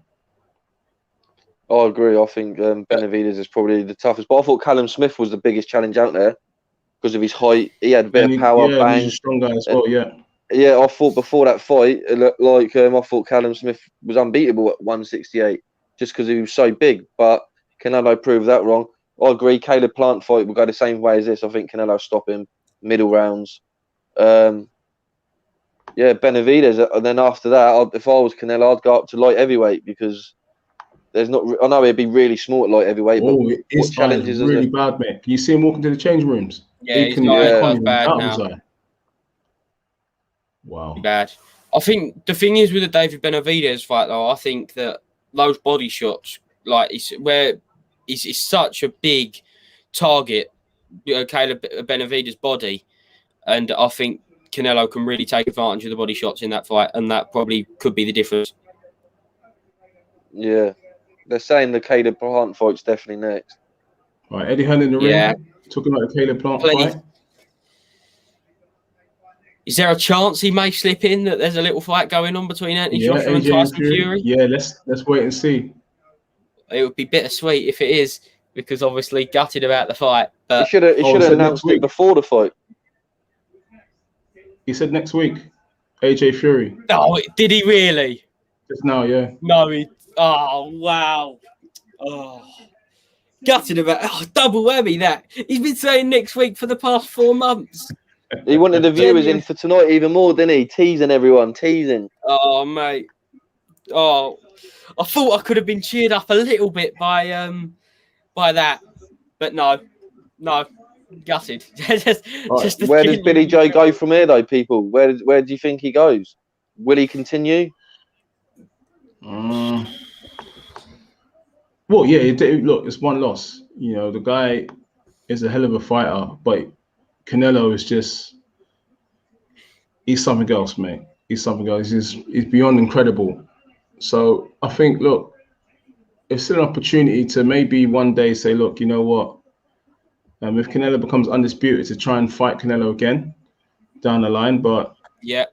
that won't be for a while. He's got, obviously, this eye problem he's got to recover from that, and then also he's got to work his way back into contention. But I think with Canelo, what you saw is there's nothing like activity, right? Being active, yeah? Because initially you saw he was blowing a bit, but then once he reacclimatized to, during the fight, Got his second gear. he basically got that second win. That second win come from being active, yeah? 3 fights in 6 months? Yeah. That's an active fighter. No, he's never been out of the gym. He's stayed in the gym the whole time.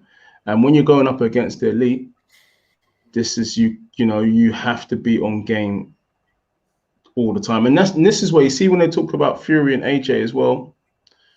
This is why Tyson Fury was saying it the whole time. You need to be active. You need to be active. You need to be active. But now, if I was Fury, you have to deadline the AJ fight very soon. You have to deadline it because he's been out the ring for so long now, and AJ only fought against Pulev 5 months ago and has remained in the gym.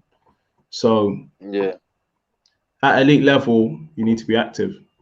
That's what I said about Billy Joe. I said that the inactivity was my biggest concern in this fight, and I think it showed after the 5th or 6th round. I think if Billy Joe was consistent and been fighting regularly, he could have carried that pace on to the 12th round.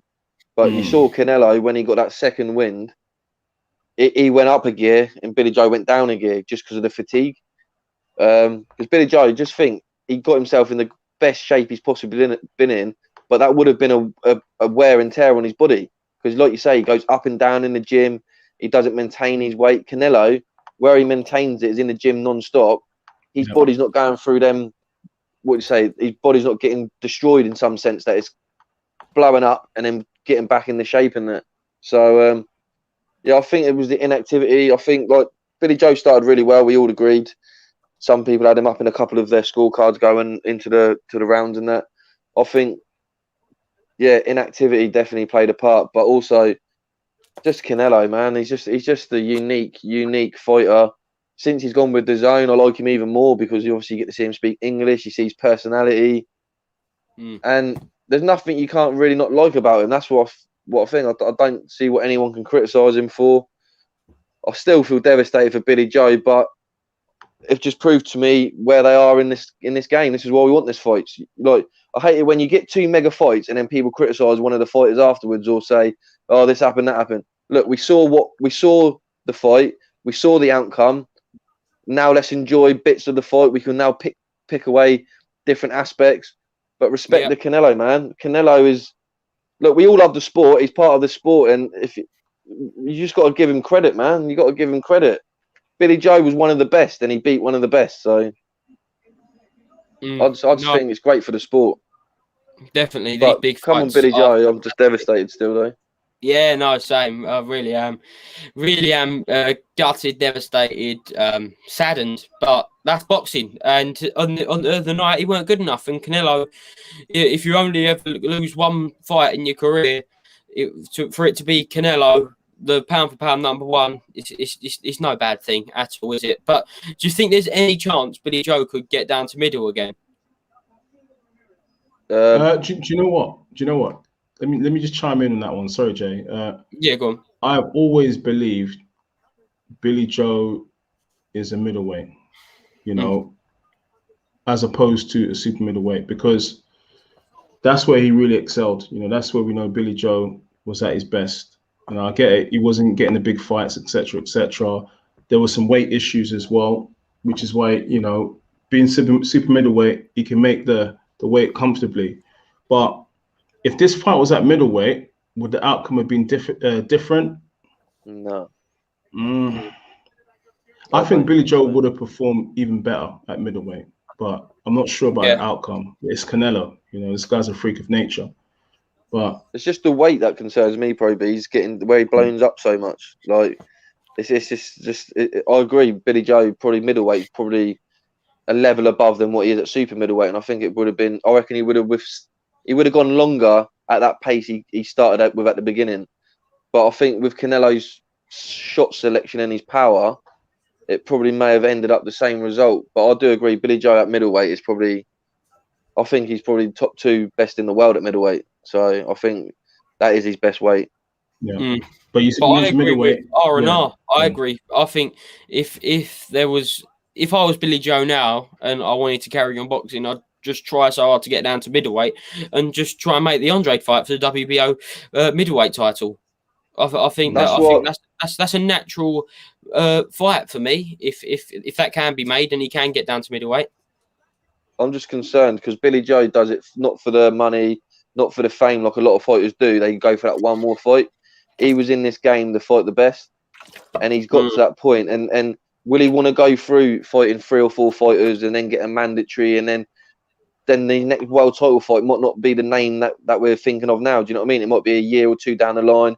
It might not be a big name, and is it worth it for him? Do you know what I mean? Like his dad said that this is all he's wanted all his life. This one big fight against the number 1 in the world for that pinnacle. It's not that I don't want Billy Joe to fight again. He's a guy of morals and respect, and he might think I don't want to fight some tin cans for what really. That's what he say it. Unless he's going to get another big shot straight away, and he says, look, the better man beat me on the day. Let's go again. Like you say, maybe a Triple G. That would probably be the only fight that I'd like to see Billy Joe in now. Like, there's no other fights out there that I think he's a world-class fighter, and I don't want to see him fighting the likes of British-level people. Martin Murray, I didn't enjoy seeing him fight Martin Murray. No respect to Martin. I love Martin. I followed him on his world title journeys, but it was 4 or 5 years too late. And I don't. Do you guys really want to see Billy Joe fight someone like Martin Murray again next to his fight? Nah. And Billy Joe's gonna have that same feeling. You see him when he comes in not on perfect weight and that. And I just think unless it's Triple G, and it's for a world title, I just don't see what's going to get Billy Joe up for it. Like, what about Charlo? Nah, because I don't think that Charlo and that they're names, but they're not big names, are they? They're just popular names right now. The last 2 years, you've heard about the Charlo brothers. People like Canelo and Alvarez, they're elite because they've been around for 5-10 years. They're different caliber. They're both world-class fighters, but in statue, they got different statues. So to Billy Joe, will he think, what's the point of fighting a Charlo? It's not really probably going to give him much. It's a high risk for low reward, probably. That's the sort of fights they are. Because they're obviously world titles. Billy Joe's going to the hospital. You see that? Yeah, Billy Joe's taken away in an ambulance. Wow. But unless anyone in the comments thinks, give me another opponent who you think you would want to see or he should fight, let us know. But I think Triple G is the only name out there. Or Chris Eubank Jr. in a massive payday. Yeah, I've called for the Chris Eubank Jr. fight, but look, I think got to worry about his health first. It don't look good. He was holding his eye with the towel. We weren't showing. The team ended up covering the camera. They don't want the camera there showing. And yeah, so slightly worried for Billy Joe. Well, I'm really worried. And yeah, it's obviously fights I would love to see, but obviously Canelo, Caleb Plant. Hold on, guys. I've just seen a tweet from Chris Eubank Jr. Yeah. All right. He said he's put the laughing emoji with the cash. Obviously, he placed a 10 grand bet on Canelo stopping Billy Joe, and he's put Canelo. If you want a Brit to give you a real fight, I'm ready and waiting. Your reactions? No chance. Guys, no chance. No disrespect. No disrespect to Chris Eubank, mate. You struggled with Morrison the other day, Marcus Morrison. Top respect to you, Marcus Morrison. Great British fighter, but come on now. We've just seen Canelo Alvarez. There's levels to this game. We've just seen that, and I'm not being funny. Canelo of tonight or any night to Chris Eubank Jr. last week. There's no look. He's a Brit, and I support Brits, but I ain't falling for that, man. Like Chris Eubank Jr. He's never proved it to world level to me. Every time he's got there, George Groves schooled him. James DeGale, that was a year or two late for James DeGale. but he's never fought anyone else at world level. He fought Billy Joe Saunders, close fight, I'll give him that, but at the end of the day, he got the L. There's no way Chris Eubank Jr. is giving anyone a hard test if he's fighting Canelo. He's not Canelo won't even entertain. If someone said to Canelo, do you want Chris Eubank Jr. next? He won't even answer. No disrespect to him. He's not in the guy's path or anything. Chris Eubank Jr. get a world title against Andrade, mate. Focus on that. Focus on that at middleweight. Let us all get behind you on that. But no, I can't see him ever troubling Canelo. Sorry, I just don't think that's going to happen. I think there's only one way that will happen, and I think that's because he has said it before, Canelo said he'd love to fight in the UK once in his career. I think if if Eddie Hearn goes, look, we want to do a massive stadium fight in the UK with Canelo, I think the only logical name at the minute is to do a Chris Eubank Jr. fight, mainly for the spectacle of Canelo in the UK, and I think that's the only way. He's got nothing on the table. That fight will be made. On the table, Joe. Got nothing. Yeah, but the only way you can do it is beat Andrade for the WBO, and when you're WBO, you get mandated if you go up a weight. That's the only way that he can do that. So look, listen, Chris Eubank, you want that fight, beat Andrade, and you can have it because you can elevate to super middleweight, and the WBO could push that. That's the only way Chris Eubank's going to get that shot. Canelo he's collecting straps. It's strap season for him. If you ain't got a title, he wouldn't fight Caleb Plant if Caleb Plant didn't have the IBF. Same as Billy Joe. He's going through the champions. So Chris Eubank, win the WBO from Andrade, go to super middle and call for that. And then fair play. But there's no way that he's going to get that fight, and there's no way he will beat Canelo. No way. No, I don't know. Like it's one of them things, isn't it? It just obviously. Do I want to see that fight? It'd be hard to say no because obviously it's another Brit. But whilst there's the likes of Plant and Benavidez there, if Canelo wants to stay at super middleweight, then he's got to go through them all. And then if he does choose to stay at super middleweight, especially if he says he wants to be in the game for 7 years, then Chris Eubank Jr. may get his opportunity. But Chris Eubank's only good at middleweight, I think. Super middle, you saw that with George Groves. I don't think that's a great weight for Chris Eubank. And at the moment, look at his last fight. He's in between two styles. He was half himself, half Roy Jones style. He needs... Look, fight two world-class fighters, Chris Eubank Jr., and then I'll be up for seeing that fight. Fight an Andrade and then fight Triple G. If you win them two fights, then you can't argue that he should fight Canelo. And I think everyone would be more behind him. But I think at this moment, we saw tonight with Billy Joe, not really fought anyone at that elite level till tonight. It'd be the same with Chris Eubank. I think it'd be a bit too much. They're not even in the same weight at the moment. So I know what he's saying. It's just to get one up on Billy Joe, little teaser. Everyone says that, fight me if you want to fight someone next. I just can't see that ever happening, to be honest. Ever. Yeah. What about then light heavyweight? Does he go up to light heavyweight? If he cleans up at super middle? Yeah, that's the natural progression. But Bivol, that'd be a good fight. To be honest, Bivol's a good fighter, but what I'm saying this is to Spencer Ferron. He's a good fighter, but I don't believe Bivol is unstoppable. No, I do agree. So you look at the WBA route and you say, well, has he got a chance against Bivol? Yes. Batavia, Callum Johnson put down Batavia, but Batavia, you can't go and bully him. You know, he's a big puncher. Yeah. So it'll be competitive for him at light heavyweight, but at super middle, right now I can't. Apart from Benavidez, I can't really see who's going to stop Canelo at super middle. You know, yeah. Difficult. If a prime Triple G, right, moved to super middle, like 5 years ago, say like we took this back 5 years, then it's different because Triple G has the power to move Canelo backwards. We've seen that already. Canelo was on the ropes in the first fight against against Triple G. So, you know, I believe he's got the blueprint, he's got the attributes, but right now he's too old and he ain't gonna move up either. So No. it's difficult. And Caleb Plant is a very good fighter. He's really good. He actually reminds me so much of Billy Joe. He reminds me so much of like the same. They got the same slick style. But I think with Canelo, man, you have to hurt him as well. You can't just box him for 12 rounds. I think Triple G hurt him at middleweight, but Yeah. obviously, you know, he's a tough cookie.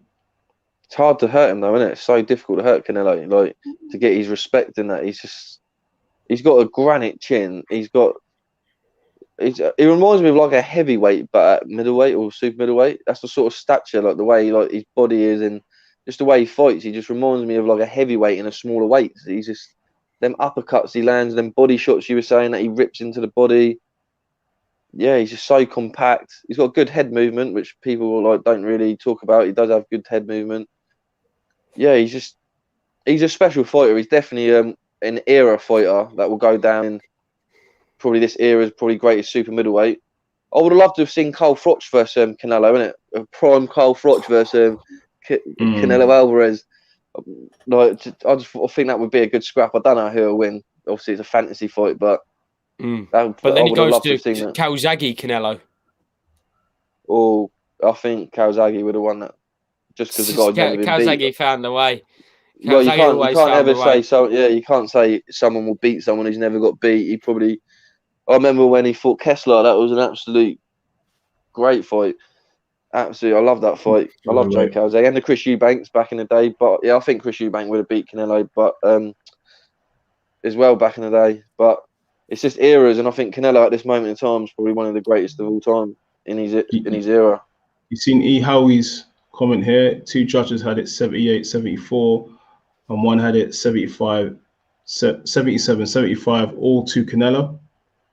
So effectively, we're saying that it wouldn't have mattered anyway if it went 12 rounds. Which is a shame, innit? It's a shame. Which I knew. That's why I put a draw down, because I thought the best I could hope for if it went to points was a draw. I didn't think he'd stop Billy Joe, because Billy Joe hadn't been stopped obviously before. Didn't think Billy Joe would stop Canelo. I thought it would go to points, and I just thought that Billy Joe would have got to a fast start and won the first 6 or 7 rounds, and then got a draw. But yeah, I'm a bit in shock really, just because when we just didn't know it ended. Do you know what I mean? I thought Canelo was revving the crowd up, ready to go for the next round, but he obviously got told that the fight was off. So I'm still in a bit of a shock. But them eye injuries, people, you all laughed when Daniel Jabbar went down with it. Ain't no serious matter. And people who ain't even fighting laughing at people like doing that. You have your eye socket broken, then you'll realise it ain't no laughing matter. Especially that fear when you get hit in the eye and then all of a sudden you're blind in that eye. All that goes through your mind is, am I going to see out in that eye again? So, look, it happened. It was a great shot by Canelo, and that's what you got to say. It was a scoring shot, and that's what fighting's about. It's the better man won on the night. Billy Joe gave a great account of himself. But yeah, I don't want anyone saying he quit or anything like that. Please do not start with all that. Do you know what I mean? Like, the guy's obviously got a serious eye injury there, and he's got a family to go home to, and that's the most important thing. Yeah, no, definitely, and we just hope he's all right. Billy Joe Saunders, we really do, and I think Billy Joe Saunders needs to, as long as he still wants to fight. Broken orbital socket. There you go. Yeah, that's bad times. That is. Yeah. Ask Kell Brook. We've done it in both eyes. Yeah, but surely surely that isn't confirmed yet though, because they wouldn't know. You can tell though, Joe. You can tell by the way that when it hit, the way that it swelled up straight away. Him saying he can't see. It's going to be an orbital socket. It was exactly the same as the Daniel Dubois. It was good. It was good cornerman. You got Tibbs there in the corner. He's very experienced. Obviously, Ben Davison was there as well. There was an experienced corner. They made the right choice, and like I say, Billy Joe get some fighters who'd be like, oh no, don't stop it. I think Billy Joe knew, and you can tell how much pain he is as a fighting man, that he must have been in really, really immense pain and couldn't obviously see. It's not a laughing sport, this. People think you can criticise fighters or criticise people and that, but unless you're in there taking these shots and feeling what they're feeling, then please don't ever comment on a fighter's spirit or a fighter's determination or a will to win, because Billy Joe went there to win. We saw him all week. We see him on the ring walk. It seems ages ago, that ring walk now, but it was like an hour ago. Yeah. How confident was he coming out? Billy Joe was.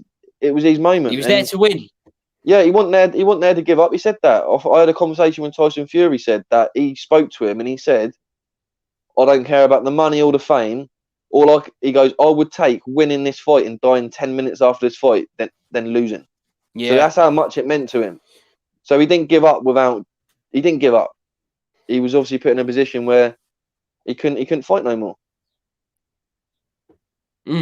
Yeah, and he couldn't fight, and his corner probably done the right thing. Well, if it is a broken orbital, which is what it looks like, then they've certainly done the right thing. But just looking at it from another perspective here, if you're Tyson Fury, and you've been at the mentality that me and my friend Billy Joe, we no man can beat us.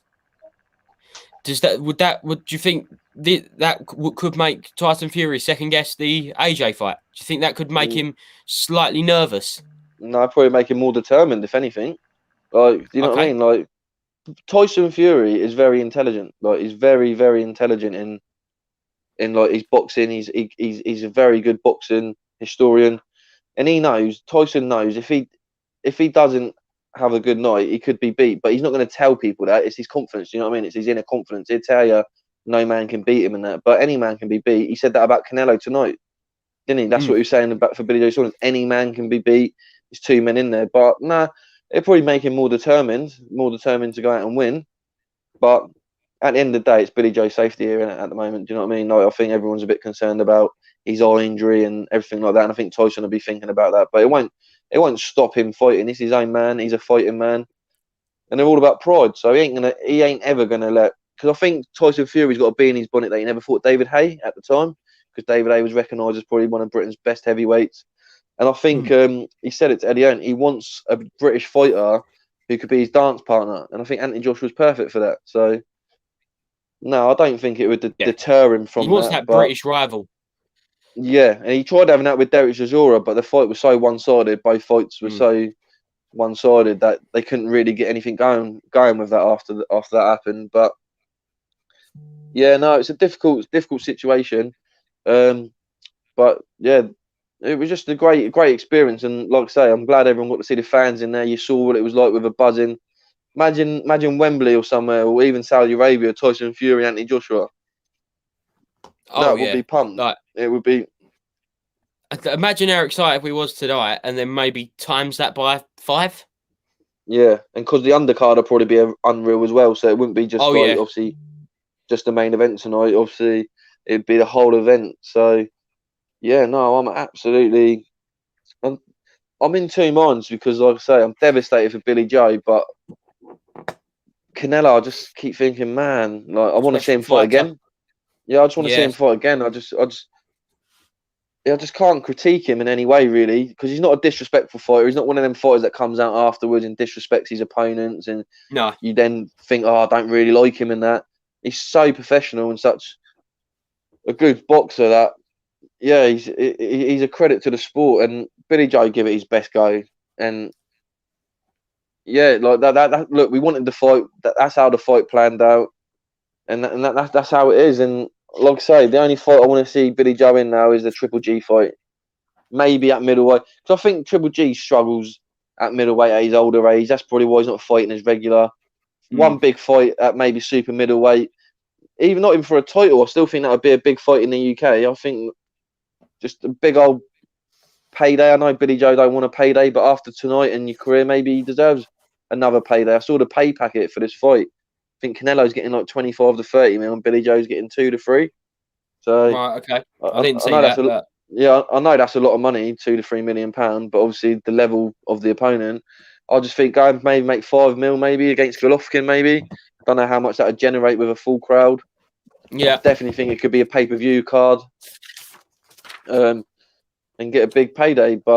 And it'd be a legacy fight if you beat Triple G, even though because they both lost to Alvarez.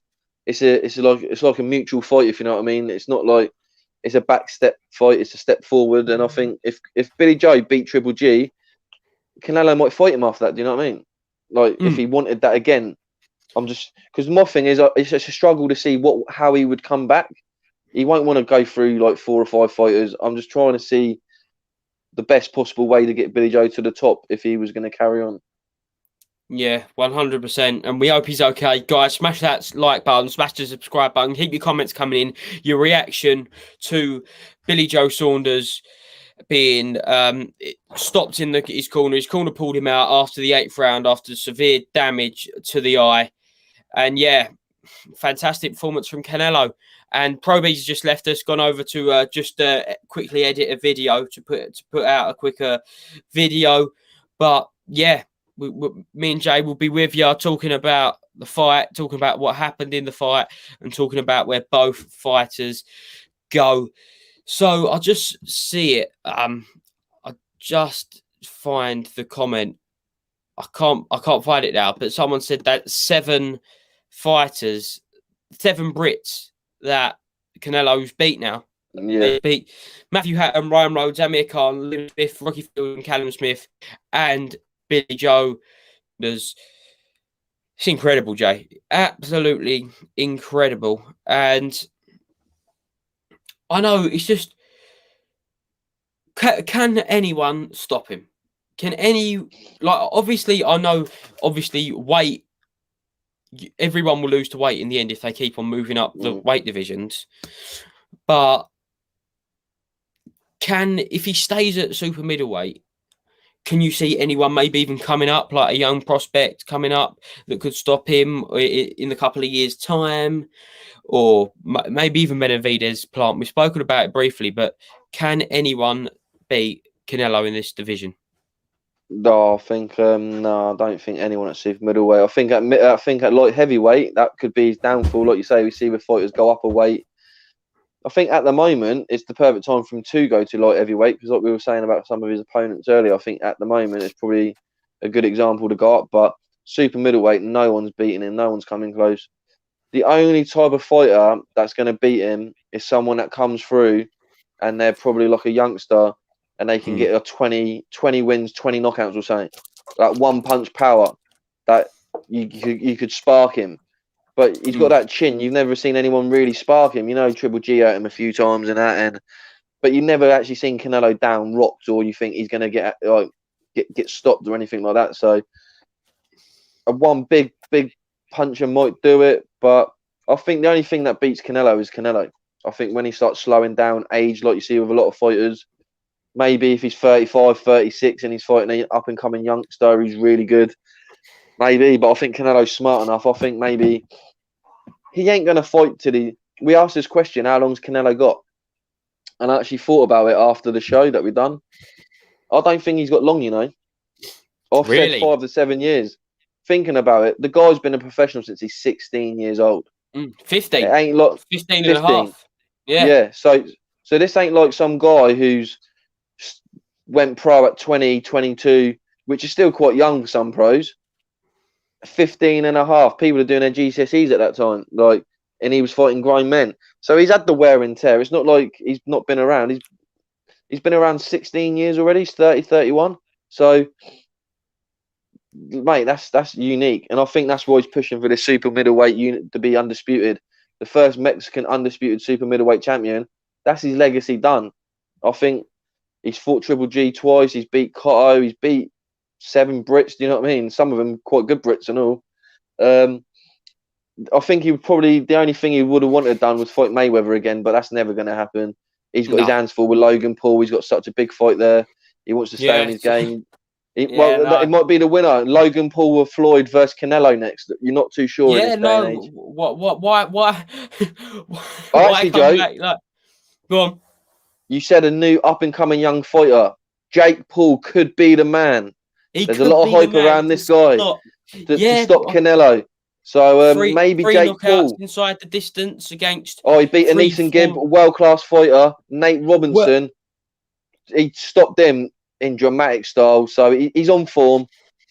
He's and active. a prime Ben Askren who was certainly had the prime physique. He looked the part, didn't he, Ben Askren, that night? Yeah, he definitely looked all of a super middleweight that you probably could be. No, obviously we're joking. Yeah. Obviously, yeah, little crazy Or world are we live we? in. The world's gone that crazy, are we, Joe? Do you think Canelo would be the type of man to participate in these crazy fights? Maybe once he's It'd say, Jake left Paul, come down my gym Monday morning and we'll have a fight in the gym. That's what Canelo would say. He would say, come down for a spar and we'll see how long you last. He wouldn't entertain people like that. Look, we've got King Dom here. He don't seem like the biggest fan of Canelo. He said Eubank in a year will beat him in middleweight. Then he says if Caleb Plant don't beat him, and then he goes, he will get smoked at light heavy. Jay, I know you said about you don't think Chris Eubank will cause any damage. Caleb Plant, we've discussed, we've been over light heavy. And the general consensus is you've got to produce something special to beat a special fighter in Canelo Alvarez. Yeah. Well, I'll put it this way. Chris Eubank Jr. has never beat anyone at world level. The James DeGale fight, people would say that, but James DeGale wasn't at his best. Chunky was not at his best. Chunky 2 or 3 years before that would have beat him. It was still a close fight. It wasn't. I know he hurt James a couple of times, but it wasn't like he didn't. Yeah, he didn't. It wasn't. I didn't think that was a great performance, to be honest. So no, look at Canelo. He's probably last 20 opponents have probably been world level. So that says it all. Billy Joe Saunders beat Chris Eubank, which people can argue, but look, he got the W. I just can't see it. You're only as good as your last performance. And Chris Eubank's last performance, I wasn't impressed with. Like, he was stuck in between styles. He tried fighting like Roy Jones Jr. I liked what I saw in the terms of that he had a cornerman and he looked more organised in that sense.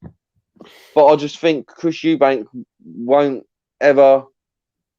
He's not had hard enough fights. Let's start fighting some people consistently in the top 10 of your organisation, which you're fighting in, and then challenge these people. But you can't fight Marcus Morrison to a 12-round fight, which you could have probably got him out there, but he didn't, and he's British level, and start saying like you'll take Canelo out in your next fight and that. Come on, man! Like, we all love boxing. Let's start respecting boxing a little bit. And I think Chris should.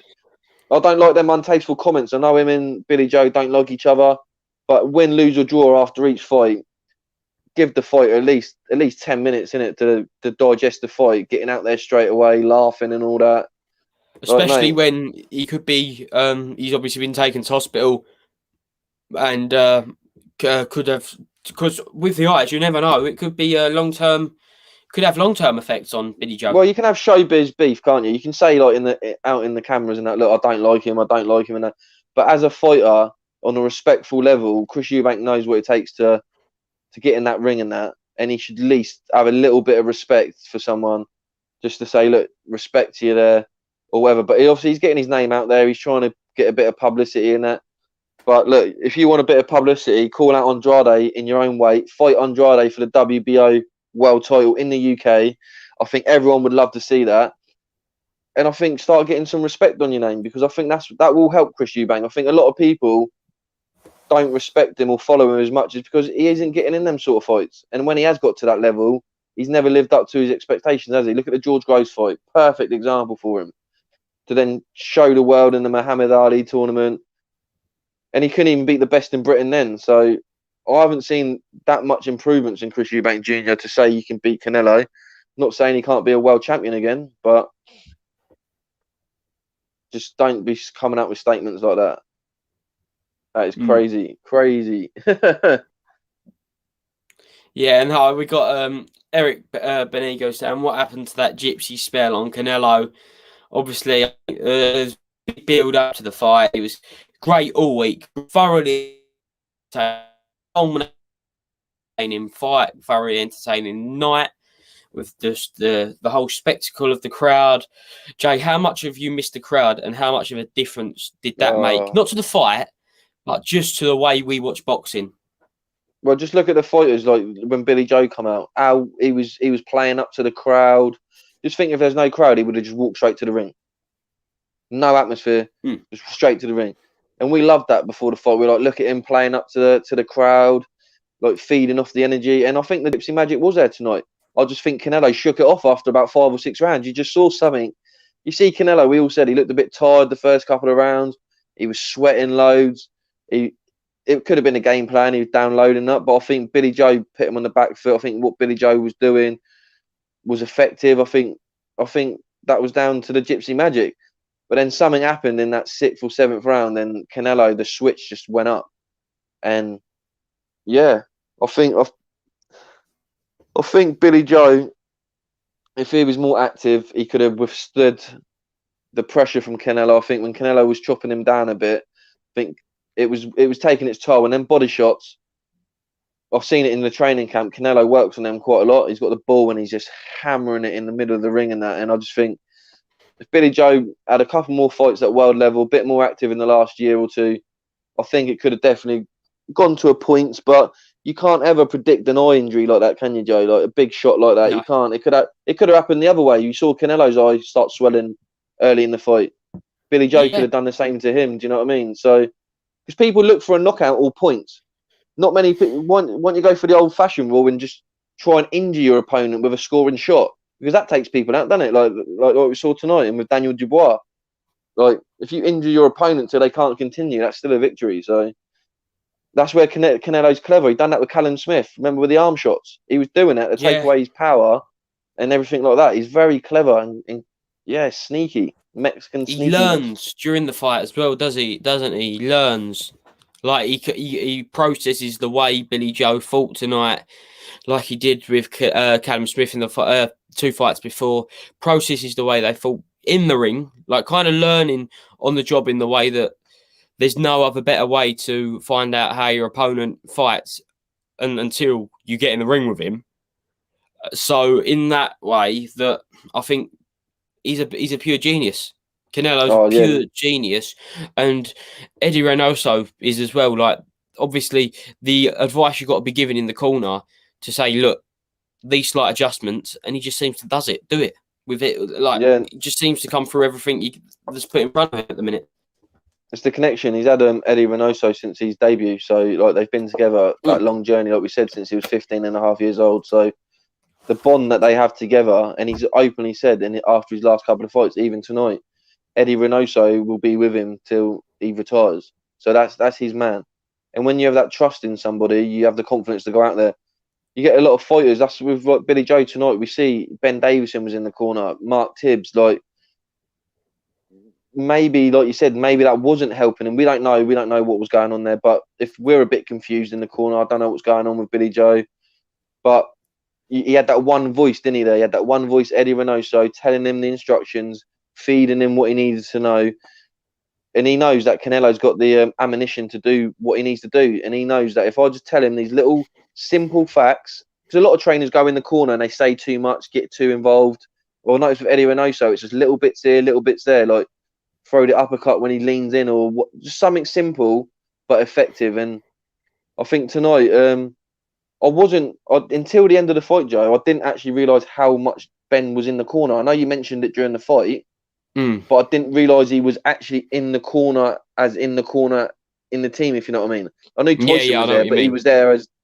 And then when he was there, and you saw when they called the fight, Ben was right there next to Mark, and I thought, I didn't even know Ben was his trainer or whatever anymore. I didn't know. I thought he was just there as support, but I don't know what happened there.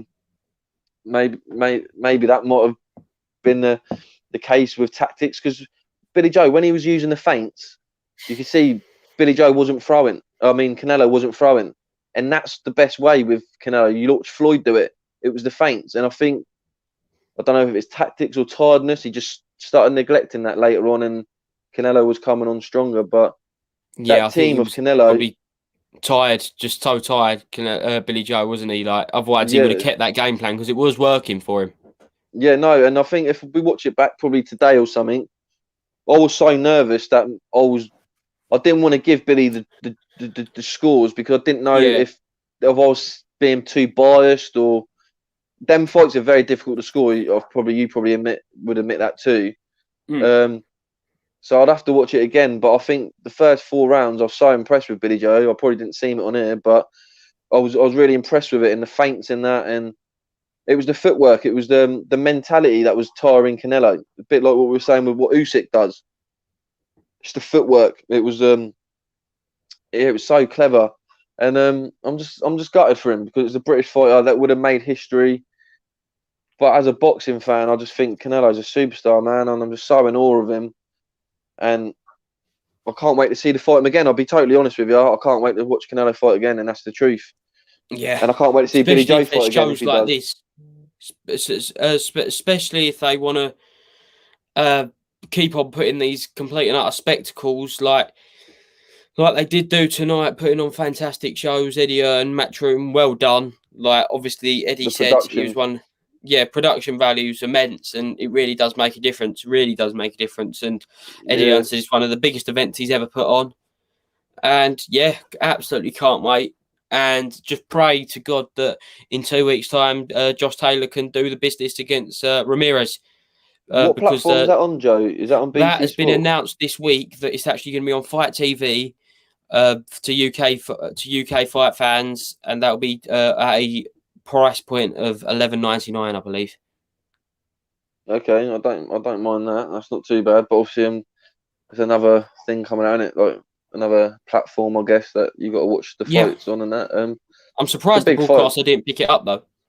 Well, I'm shocked that for one, I thought Queensbury might have picked it up because he's with Top Rank, isn't he? So I thought Top Rank's doing work with Tyson Fury and that. Surprised Sky didn't even get out because Sky sometimes like to pick up some big fights. Yeah, very shocked. Even DAZN, I think that would have been a big fight for their platform, but obviously this month they've put all their eggs into this fight, I guess. We've watched that on Fight. So yeah, like you say, hopefully, I think Josh Taylor's got that. I think it's a blockbuster fight, but yeah, the Scotsman there is definitely going to win that, I think. So yeah, good times ahead for 2 weeks. Yeah, I think Josh Taylor's a special fighter. He's a special fighter. Ramirez is a great fighter in his own right, but every time Taylor's stepped up, and what I love about Taylor is he's got that grit.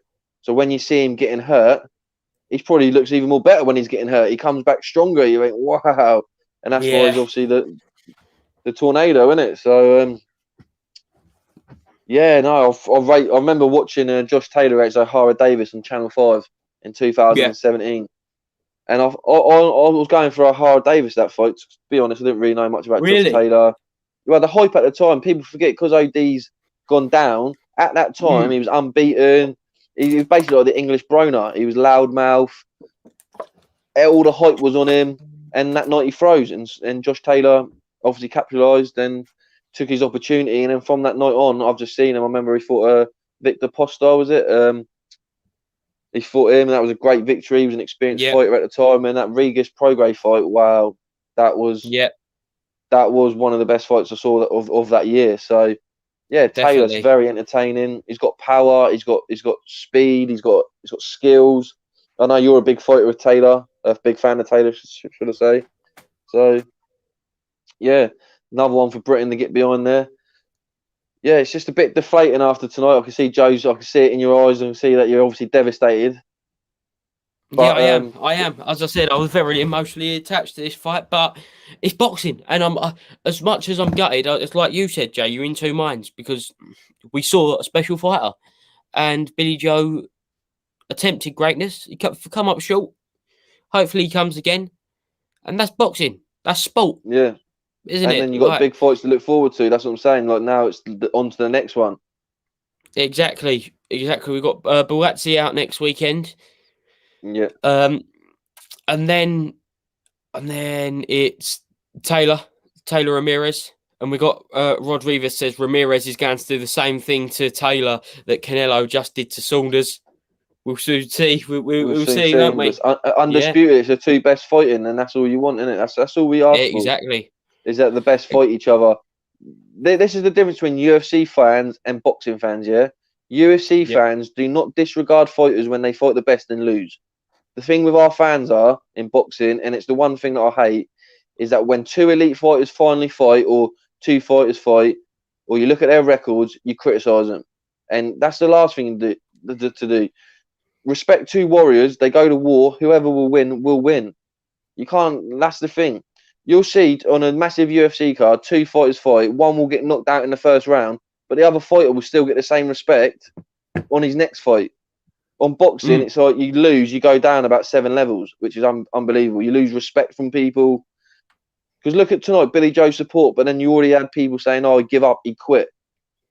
What? Like that negativity? You don't need that. You don't need that. Like that is toxic. Because you're flip flopping from one thing to the other straight away, and then reactions are not genuine reactions of people that should be following the sport. Like we want him to get home safe. If the same thing happened to Alvarez, we wouldn't be saying, "Oh, he's a quitter" in that. You'd just say, "I hope he gets better." Do you know what I mean? Like it's when it's injuries and stuff like that, you need to support the fighters. Unless you're a fighter yourself and you think you can go through that, I think they're the only ones who can judge people like that. But us watching on the comfort of our own homes and that, we can't sit there going, "Oh, he quit," when he's got a broken orbital bone. Like, mate, that's like serious injury. It takes a lot. People don't realise. Think how many punches fighters take in a fight, and how often does this happen? Not very often. So it's got to be some sort of power to break your orbital bone and that. So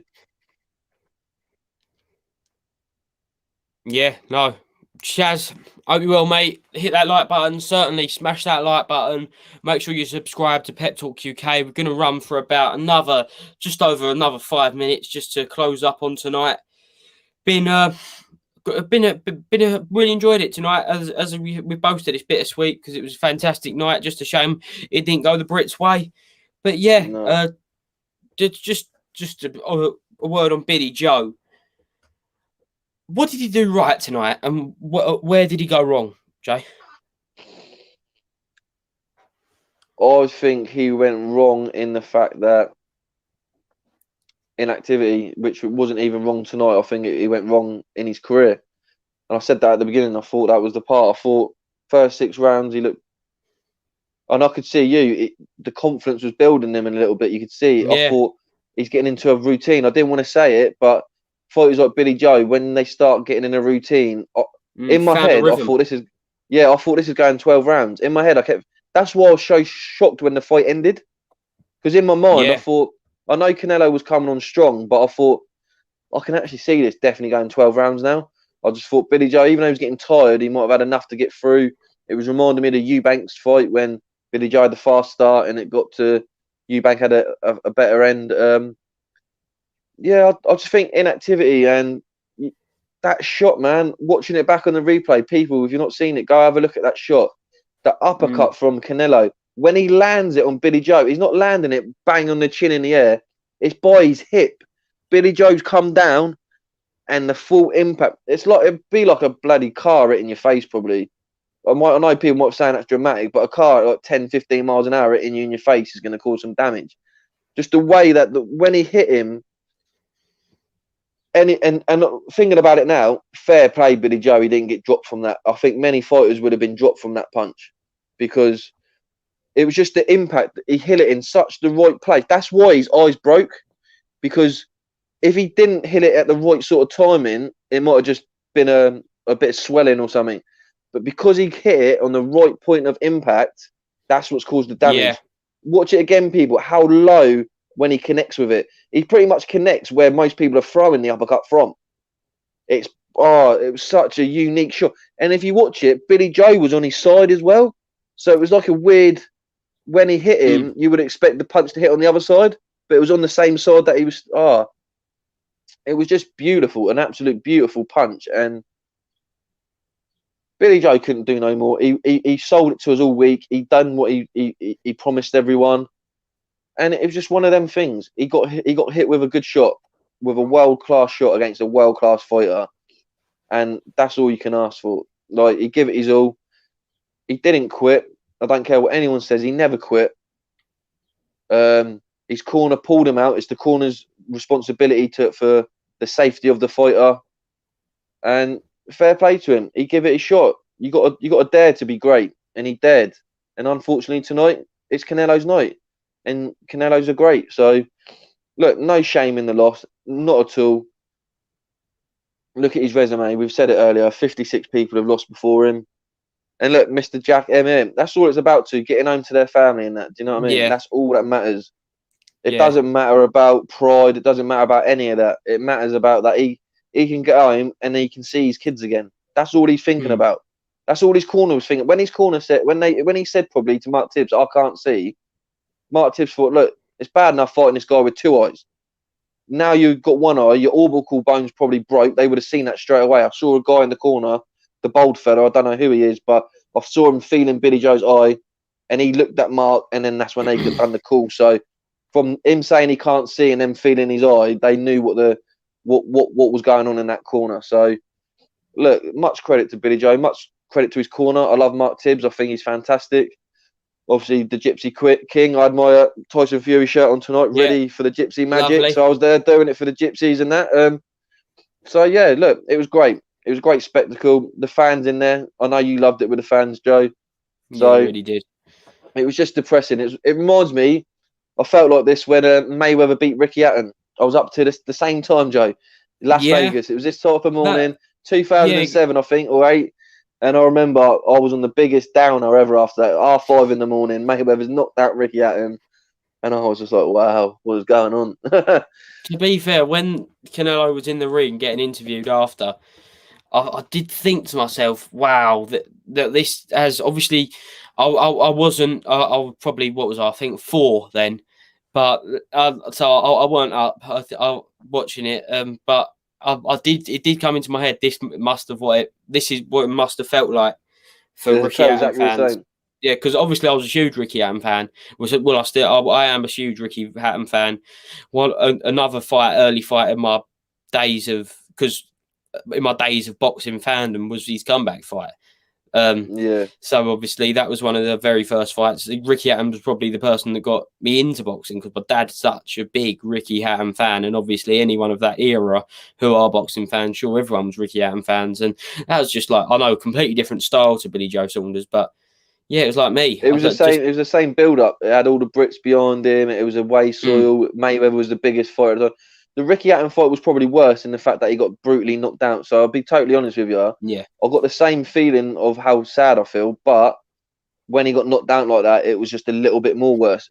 This one, it was just more surprised. Like, we didn't know what was happening. We didn't know what he got called out. So it was like, it was surprise, and then you feel a bit down. With the knockout, it was like, oh my God, like he's been knocked, like, because he got knocked down, got back up, and then just got stopped. And it happened in the Pacquiao fight as well, to be fair, Joe.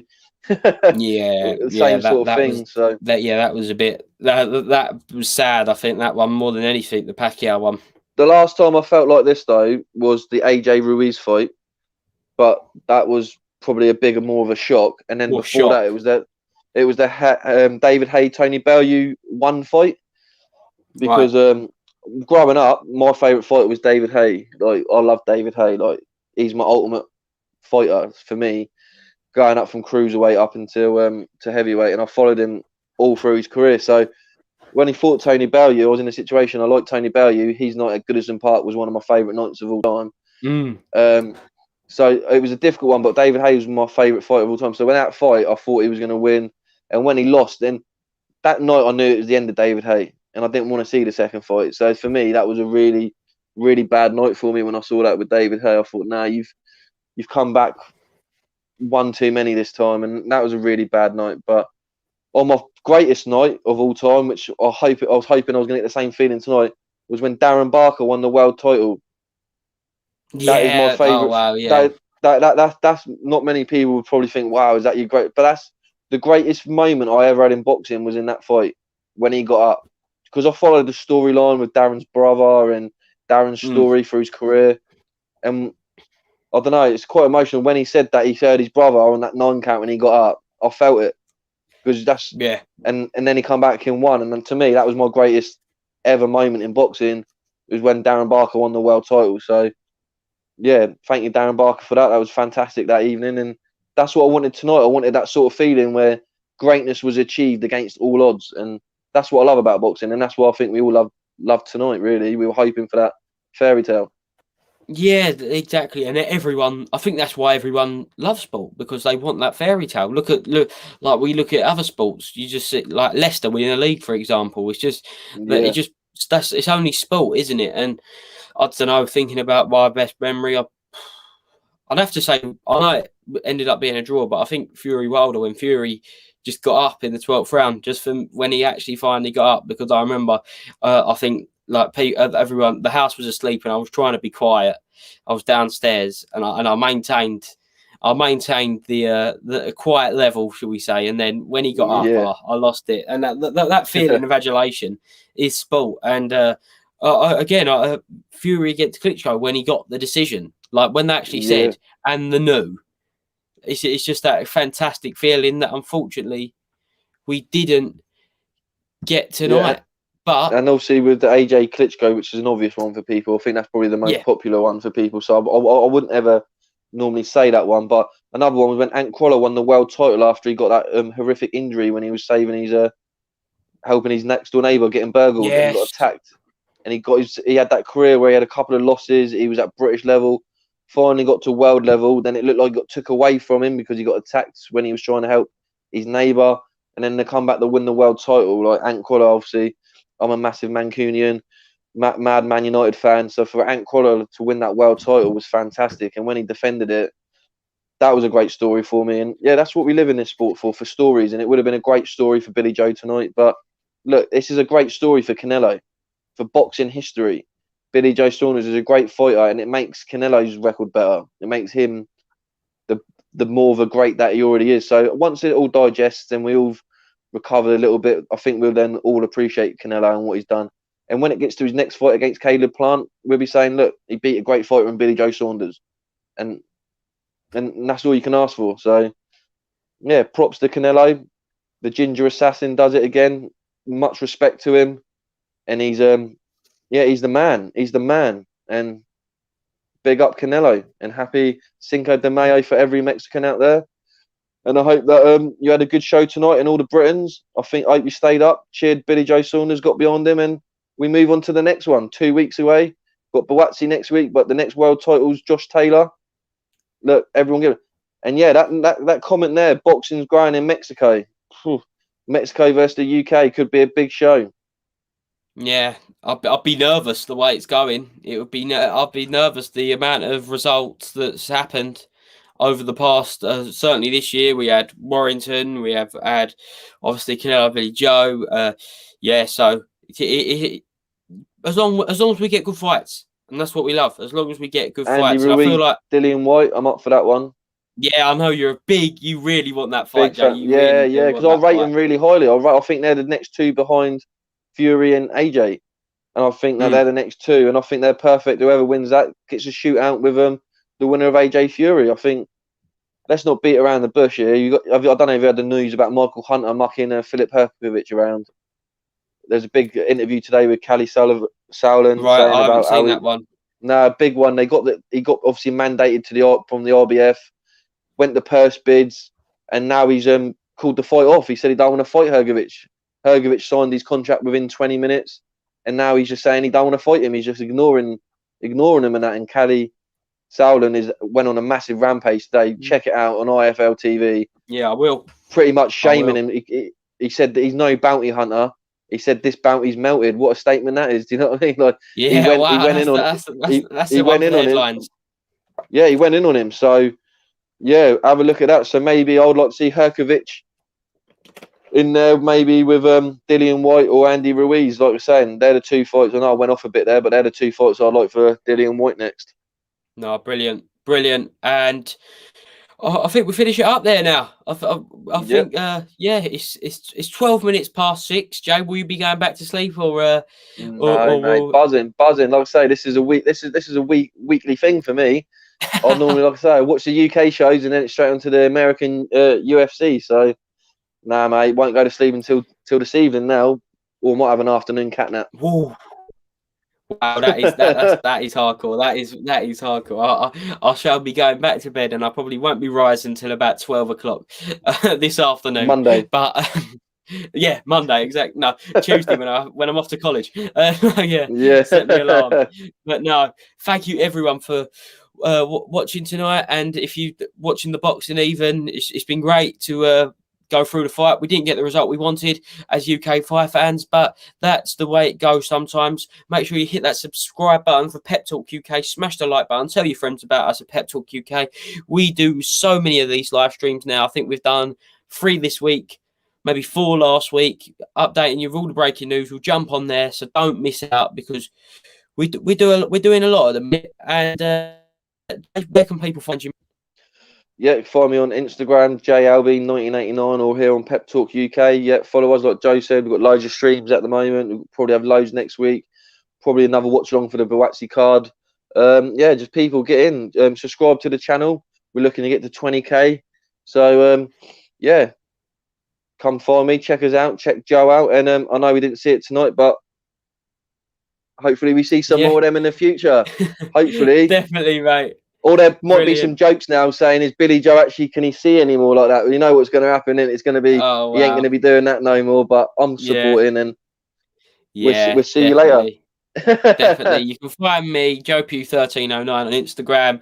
I update little things on there every now and then, put loads of boxing stuff out, but yeah, if not, you'll find me on... Check Joe out, people. I'm not just saying it. Check him out. He's a very talented person. He's doing big stuff and that, so everyone get behind him and that. He's got a bright future. You too, Jay. You're the future, my friend. We're banging these out. Some good stuff. We've partnered up on here tonight. We have Pro Beez come on. Obviously, we all know Pro B putting out the best interviews in boxing, in my opinion. So yeah, until next time, we'll see you soon, guys. See you later, people. See you later. See you later.